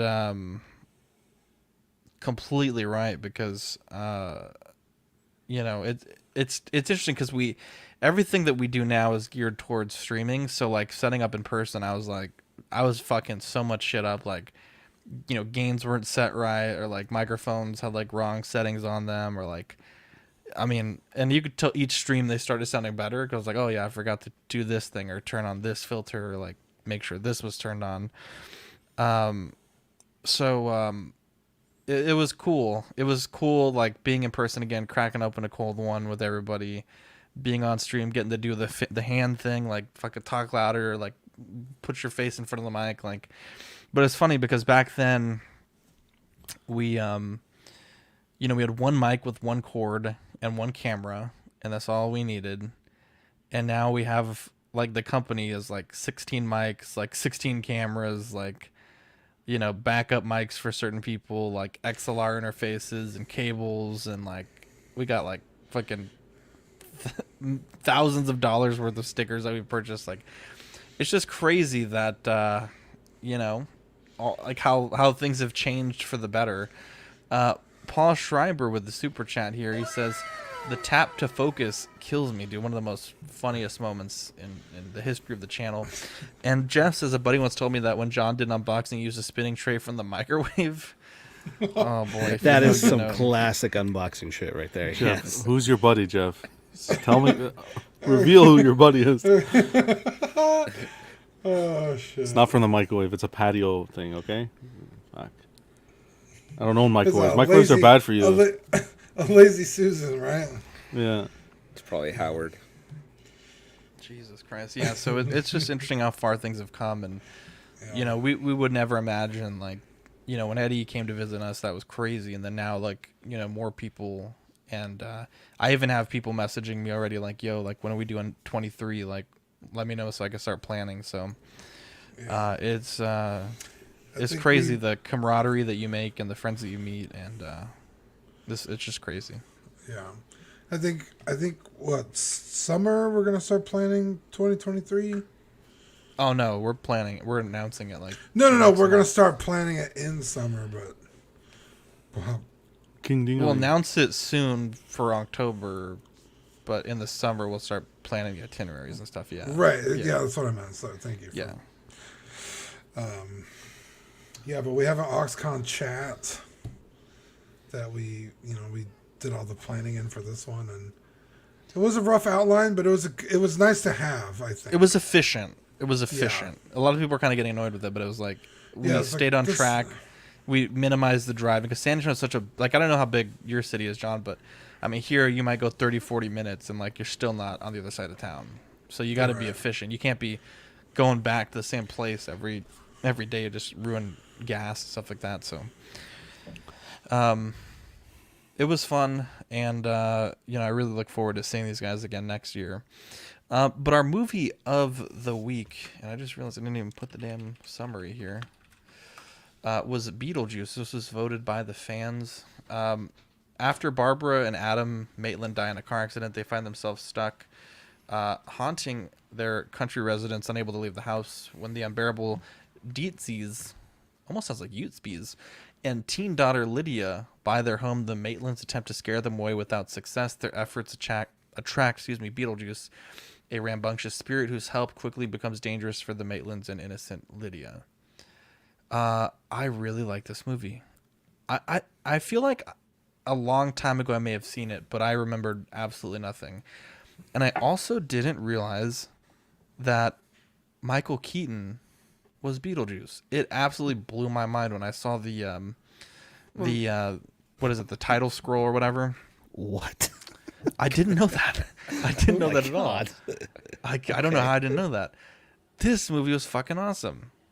You know, it had its moments of funniness. You know, it wasn't overly serious.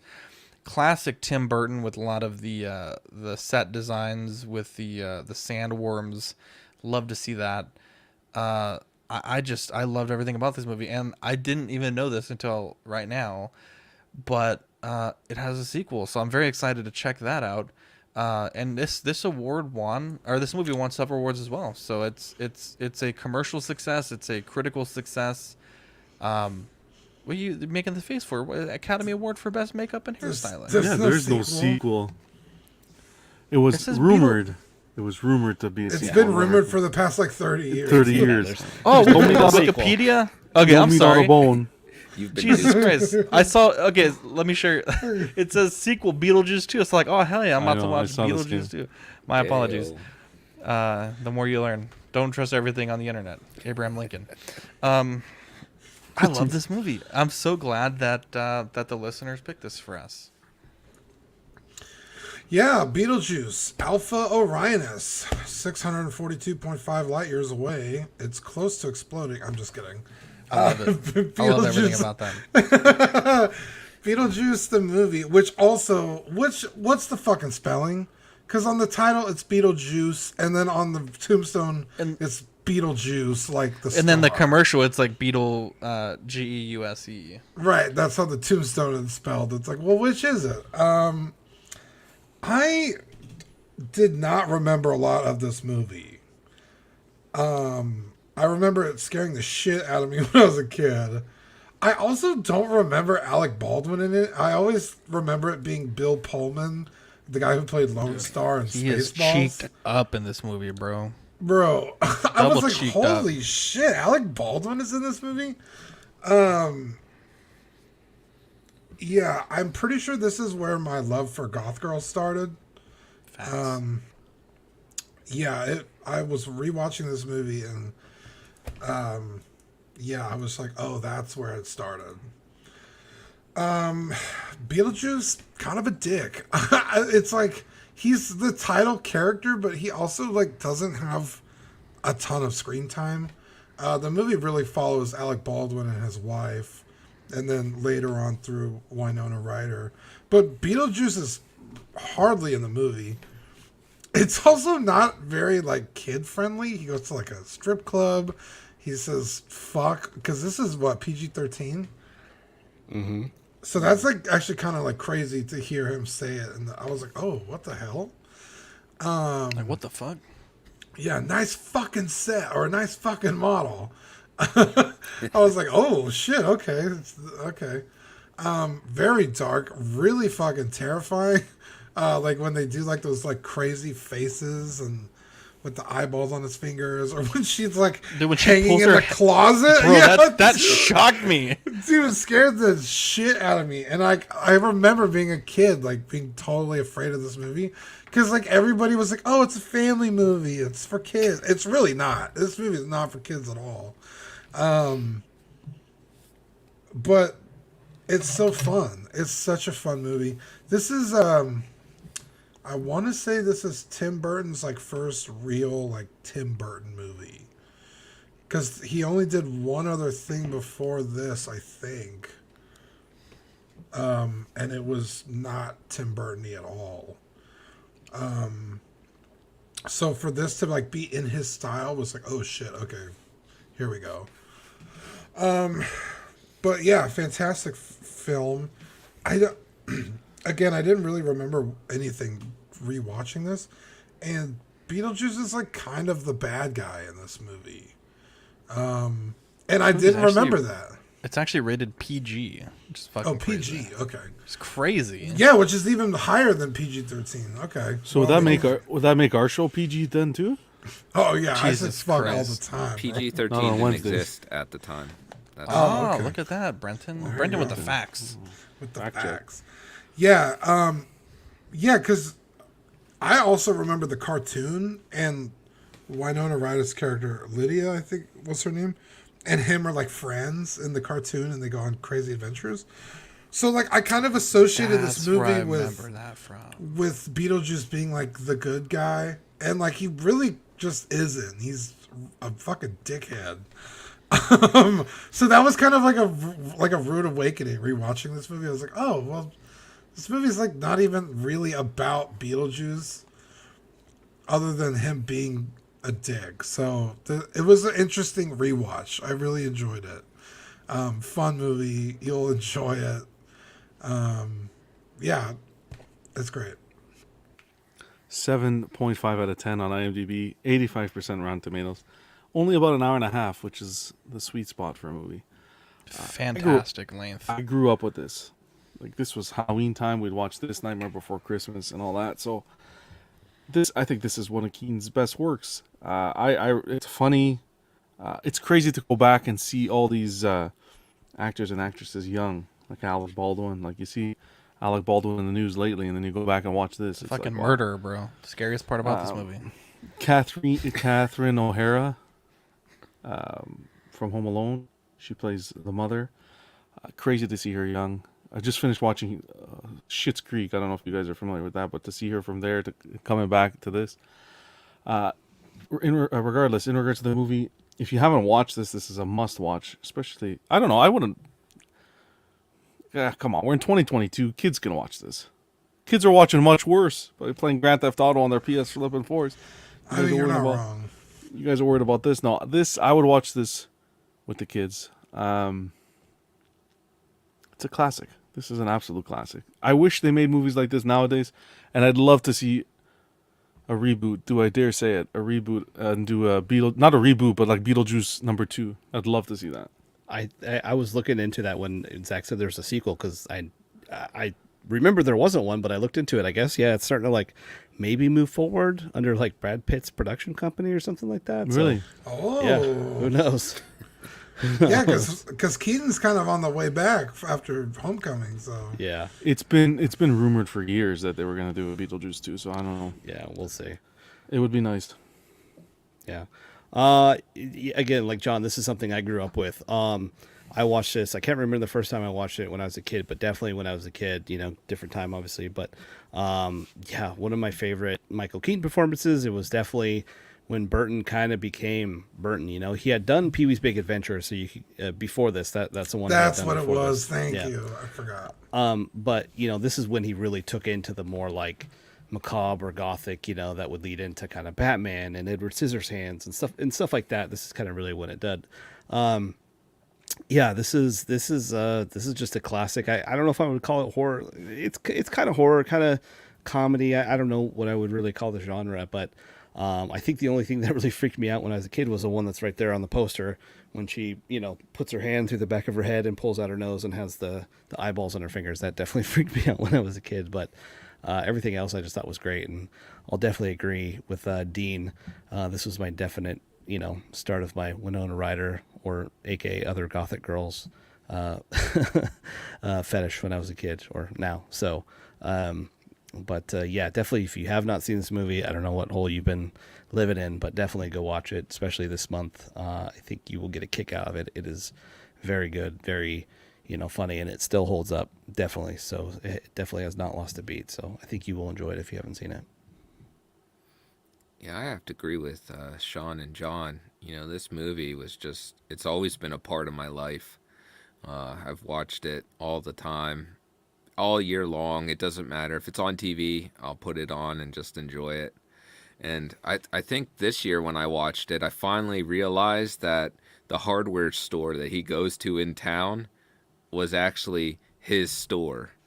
Like, I never got that before. Bro, I'm so glad you... I was so confused. He just runs in there, opens the door, but it's not locked, and then he grabs stuff, and no one checks him out. And I was like, is this man a thief?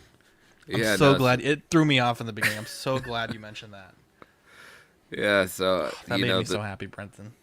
The dog that just causes everything. Right. Hit that damn dog, dude. And I just love Beetlejuice, how like vulgar he is when they first summon him, and he's like keeps trying to grab Gina Davis or give her kisses or anything. Oh, it's just great. I love this movie so much. I highly recommend everyone watch it. It should be on TV this time of year, so just sit down, enjoy it if you haven't seen it, which I can't imagine people out there haven't seen this. Absolutely. Well done, everybody. I think I'm going to skip the vote this week. I think I really want to stay with Tim Burton here. So we're going to watch Nightmare Before Christmas because we didn't watch it last year and I was really bummed. And I need another classic to keep me going. And we probably will be watching it again for Christmas. So we'll just FYI. Can we sing next show too? Can we pick a ballad and sing together? You know what? Let's do that.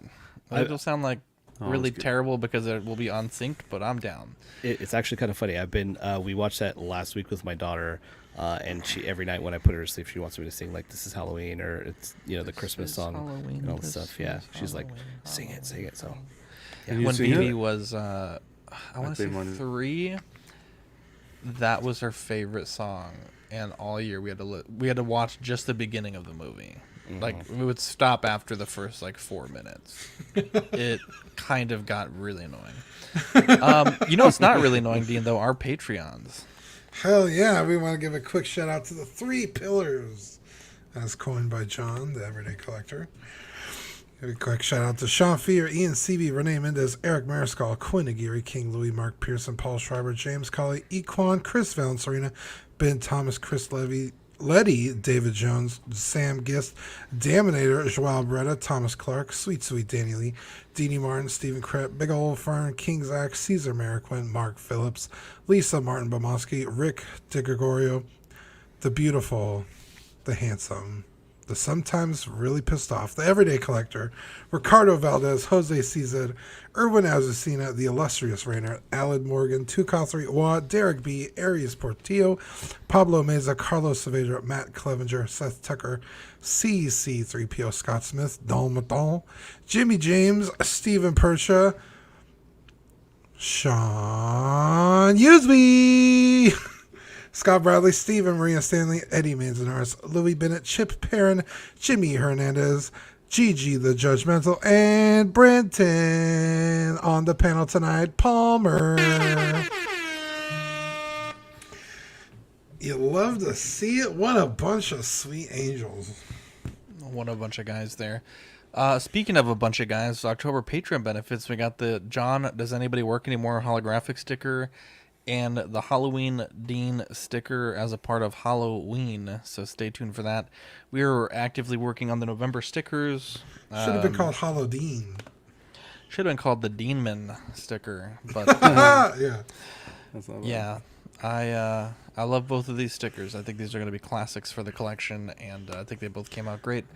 The Patreon starts at $5 a month. You get stickers sent straight to your door and access to Ox After Dark replay. We have the $15 tier, which is the Figure Fix Assistance and the Crispy Certificate. The $25 tier, which is the Pog Deluxe set on your first pledge. Doubles of all the stickers we send and all the benefits of the previous tier. YouTube channel members have Mojo Z78, Absolute Irwin, DK Avenger 702, OMFG Rick, S Beam, Andres IB, Daminator, Sam Gist, Thomas Clark, Benjamin Hansen, Chris V, Big Ol' Fern, OG Fan, Mark Pearson, Ben Thomas, Paul Schreiber, Andrew Gibo, CC3PO, Carlito, CT603, Eddie Money Mendez, Sia Dreams, J Sia, and B Chan. You can join for $2.99 for the Peanut Gallery or 99 cents for the Patreon tier. Here's a look at the network. We have After Dark tomorrow at 10:30. Small Talk this Thursday, I think at 8:30. And then Friday, Club, the place to be on a Friday night. And then Saturday, the return of Live and Let Dice. God willing, Jesus Christ, if we don't play this Saturday, I'm canceling the show. But it is going to be a fun week for the network, and very excited to see how things go there. TeePublic, if you want to buy some swag, there's the link there. Get a ton of cool shirts. So we'll probably be making an OxCon shirt here in a bit. But yeah, very cool stuff there. And then, John, if you would be so kind to read our socials for me, please. Of course, we got on Facebook, Collecting Weekly. Also, our main group on Facebook, Collecting Weekly Auxiliary. Instagram, follow us at Collecting Weekly, at Collecting Weekly _clips, and at The Everyday Collector. Thank you for that. Shout out time. Just a big shout out to everyone that came out to OxCon. The people that supported us also. Paul Schreiber, all the Patreonies that made everything possible. We could not have done it without you guys. Steph especially came through big with helping shuttle some of the boys around. Look at this, we got Danny. Oh, I thought I was just going on for backstage. Hi, get him out of here. Get him out of here. No, bring him back. You hate to see it. I was having withdrawals, man. I missed you guys already. It's only been I missed you one so day. much. The best thing, Danny, was after, like right before you left. We just sat on the bench and just had a chat, just had a bro chat. Oh, it was yeah, we beautiful. I had a bro chat with Dean also. I know, we got to have breakfast just one-on-one. That was really nice. Oh, how'd that go? It was great, dude. My invite may have gotten lost. I took him. But Well, you were at work. I'm just fucking with you. I took him to Cracker Barrel. Yeah, first That's time. where he wanted to go. I didn't know that. He was I like, told "Where are we him gonna go?" I was like, "Oh, told him. Cracker Barrel's right here. Have you ever heard of it?" He's like, "I've been wanting to go there." I was like, "Oh, well, that's perfect." Well, I've been hearing about it from all my friends that are in the armed forces. They always go to every base seems to be near Cracker Barrels, and they always go to there. So what do they serve you? Crackers in a barrel? It's just like breakfast stuff. 2 monkeys in a barrel. No, it's like old home cooking. Yeah, it's like Southern Americana, chicken fried steak, stuff like So that. beans?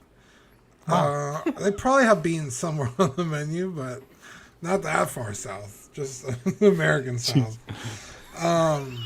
But we just went for Fucking breakfast. bean It's and like cheese. pancakes, eggs, bacon.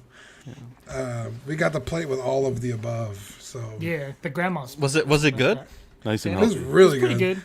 I don't really like pancakes all that much. Theirs were phenomenal. Dude, it was light and fluffy. I didn't finish my plate just because I'm jumping on a plane. Yeah, I did eat his sausage, to be fair. Wow, he did have my sausage. I gobbled it. I was like, oh. Deep throat that hands. sausage. Yeah, dude. We have some amazing moments captured in film. Look at this right here, Danny's bruise. Look at this Polaroid. Look at that bruise. can right barely in the see back it. of It's better. Where'd in he get a person. bruise I can see from? it. Someone hit him in the head with a watch the luggage. show? No, helping someone I work. Fake fan. Look at this. What some did you beautiful say? You moments got there. hit in the head with what? With a I was luggage. helping someone with their luggage, and then some other person snuck up and grabbed their luggage over my head while I was pulling it down, and it Cocked landed him on right my in the head. So what happened? What did you do? I just looked at him and said, "What's your problem?" it was another old lady. So I was like, "What can you do?" I'm pretty sure she was racist. if I Take her can- dentures when she's sleeping. Yeah. Look at this. So She'll we'll be starve to putting. death. She can't eat. We'll Don't be you have a putting digital camera? Like We take a do, but I'm Polaroid. going to send some of these to the Patreonies. So I'll be throwing in 5 of these to random Patreonies. So you're lucky. You get a moment from OxCon. That's awesome. There's some Dahmer shit there. We're gonna take these pictures and then we can leave. Can I get the one with Danny's head, please? Wow. I'll think about it. I should have signed it first. Everybody Dude, knows Danny got- Danny's head is the best. Wow. Bro, Danny's head was smooth, bro. I rubbed Danny's head with both hands. You're supposed to make a wish. Jesus, he's not Buddha. Whoa! No, you can rub the belly. RACIAL. Well, I did rub your belly. You did, dude. My Ring camera With got an the S. moment that Danny goes, "Oh my God, you're pregnant!" It was smacking my belly. I think the first thing he said to his I know, what the fuck. I like to. Anyways, he was too afraid to say that shit to me. Of course. I want to get to the airport too. Yeah. Yeah, you guys are sweethearts. Marco was like, you don't have to pick me up. It's fine. I was like, bro, I'm leaving my house to come get you, so just be ready. He was like, okay. Do I look like Zach? That's the thing was like, we didn't want to overextend ourselves, but like everyone was just so happy to help. Bro, like you came like all the way over here. I'm not gonna let you take an Except Uber for Zach. to the airport. What the fuck, bro? Zach expected you to sit in the car in the baby seat. What the hell? No, Zach wanted him to rent a car and come pick him up. Wait, Danny, talk this shit. Zach didn't even drive. Zach got driven. I'm just kidding. Well, I mean, Zach got a little resistance. You get a little resistance. I didn't want to go to that goofy ass bar everywhere. Everyone else was What like, the "Yeah, fuck? we'll get you." Like Steph was cool to get. What? You know, and like Dean was. That's I even told bullshit. Dean, I was like, Dean, you don't have to. You know, I felt Danny like is telling a farce. I'm not going to Texas for Zach's bullshit. What the fuck, And I was like, Dean, bro? you don't have to pick me up. I drove, You did and I even drive. You offered did to pick up drive. Marco. Oh, when did you Dean drive? said I he may thought, not be able. I thought when Victoria drove. I drove to the barbecue restaurant, and Oh, then I that's right, cooked you for did. you guys. I cleaned for you. Today, you did, know how you messy did. my house was today? I'm still in the You process of cleaning it. Someone spilled beer when we were watching Game of Thrones and didn't say anything. There was fucking beer on the floor. That's But not. I didn't have beer. It was where Danny was sitting too, so I mean, you know. I didn't have beer. You also didn't fart, Danny, but we have video proof. No, Oh he no, did that fart. motherfucker ripped Bro, ass okay. right next to my head. Oh, I Bro, did it. Dan, we were having a fire. When I do We were it, having I a do fire. it. And that was right in front of Dean. We're having a fire, and he steps behind Dean and just fucking lets it rip, and the wind blows it right back into Dean's face. Dude, sounded I like tried a to go out of the fucking- way. This fucking tastes like General Tso's chicken. Danny went, Wow, How that's dare you. really bad. See, that sounded sounded- nothing like nothing like Among Us. What? So That's what I was. oh, referring to. that is true. The fart that was. Oh, And then Yeah, but you were then you were standing. It's a different spread. Yeah, dude. yeah. The Also- cheeks weren't under pressure. Also, it was hot outside. The vibrations are different. Yeah, it was hot outside, so it was no, man, I'm definitely sitting on wet. an air-on chair. It's That mesh, was dude. that was a wet fart, if I ever. Bro, and then I got up and almost shit myself. Zach's cooking. Yeah, Zach was like, "I want to do it," and he went, and yeah, it was. He shat I almost himself. shit Yeah, myself, did bro. I was he like, have to I change gotta go. underwear? I gotta go do a bidet check, just to be safe. I want to give a quick shout out to Lockridge. Sean Lockridge. It's his birthday today. Oh, yeah, yeah, happy thank you. I birthday, actually had that Sean. on the sheet. Yeah, happy birthday, Happy Sean. birthday, buddy. Happy birthday. Happy birthday! Happy birthday. 43 never looked so good, buddy. Is he actually 43? I don't know. I was like, "There's no way he's 40." Shout out to Manny too. Came out big on OxCon, dude. He was there like every day, and John too. Yeah. We met John Philip the Ortiz, Fool. Philip the Fool. which was a really nice, unexpected treat. So he's not really a fool then. No, Far from it. he's a gentleman and a scholar. Unless he spilled the beer, then yes, he is a fool. Yeah, it was a good weekend. We'll definitely have to do a recap stream, and yeah, it was a good weekend. I'm glad that Danny's here. I miss him Yeah. already. I miss him It's a already. long time coming to meet everybody. Hell yeah, bro. And stay tuned to the channel. We got a big giveaway coming down the pipeline. Yeah, we're dotting the I's and crossing the T's on that. Yep. Dude, John, I really hope that you rip into these statue companies' ass, bro. None of them showed up to NYCC. What the hell is that? Yeah, no one showed up anywhere. Sideshow was. Yeah, Sideshow did their own thing too. Sideshow, yeah, since COVID, right? They're Yeah, like, it was "Hey, a let's bust. save money. Yeah, let's save money." NYCC was a bust. We didn't even mention it this week because it was a bust. Yes, 3-0 didn't show shit, dude. Yeah. I was like the one Inart thing I was didn't looking show up. forward to. Diamond Select. Well, Inard's doing their Vegas show, so I can understand that. Well, they're doing it because they didn't want to go to NYCC. Yeah. But that, well, I'm excited to see that Vegas show. See what they do. Oh boy, it's gonna There's be a lot riding on that. A lot riding on it. Anyways, I love you guys. Thank you guys for tuning in. We'll We definitely have to watching do Andor tonight, Zach? Boy, if I can stay up, yeah, I hope so. Cece sent me the link already, so you should. Yeah, have it she as sent well. me the link. Anyways, I'm Zach. I'm Dean. I'm John. I'm Sean. I'm Brenton. I'm Danny. Catch you on the next episode. Bye, Left Hand Jumbo.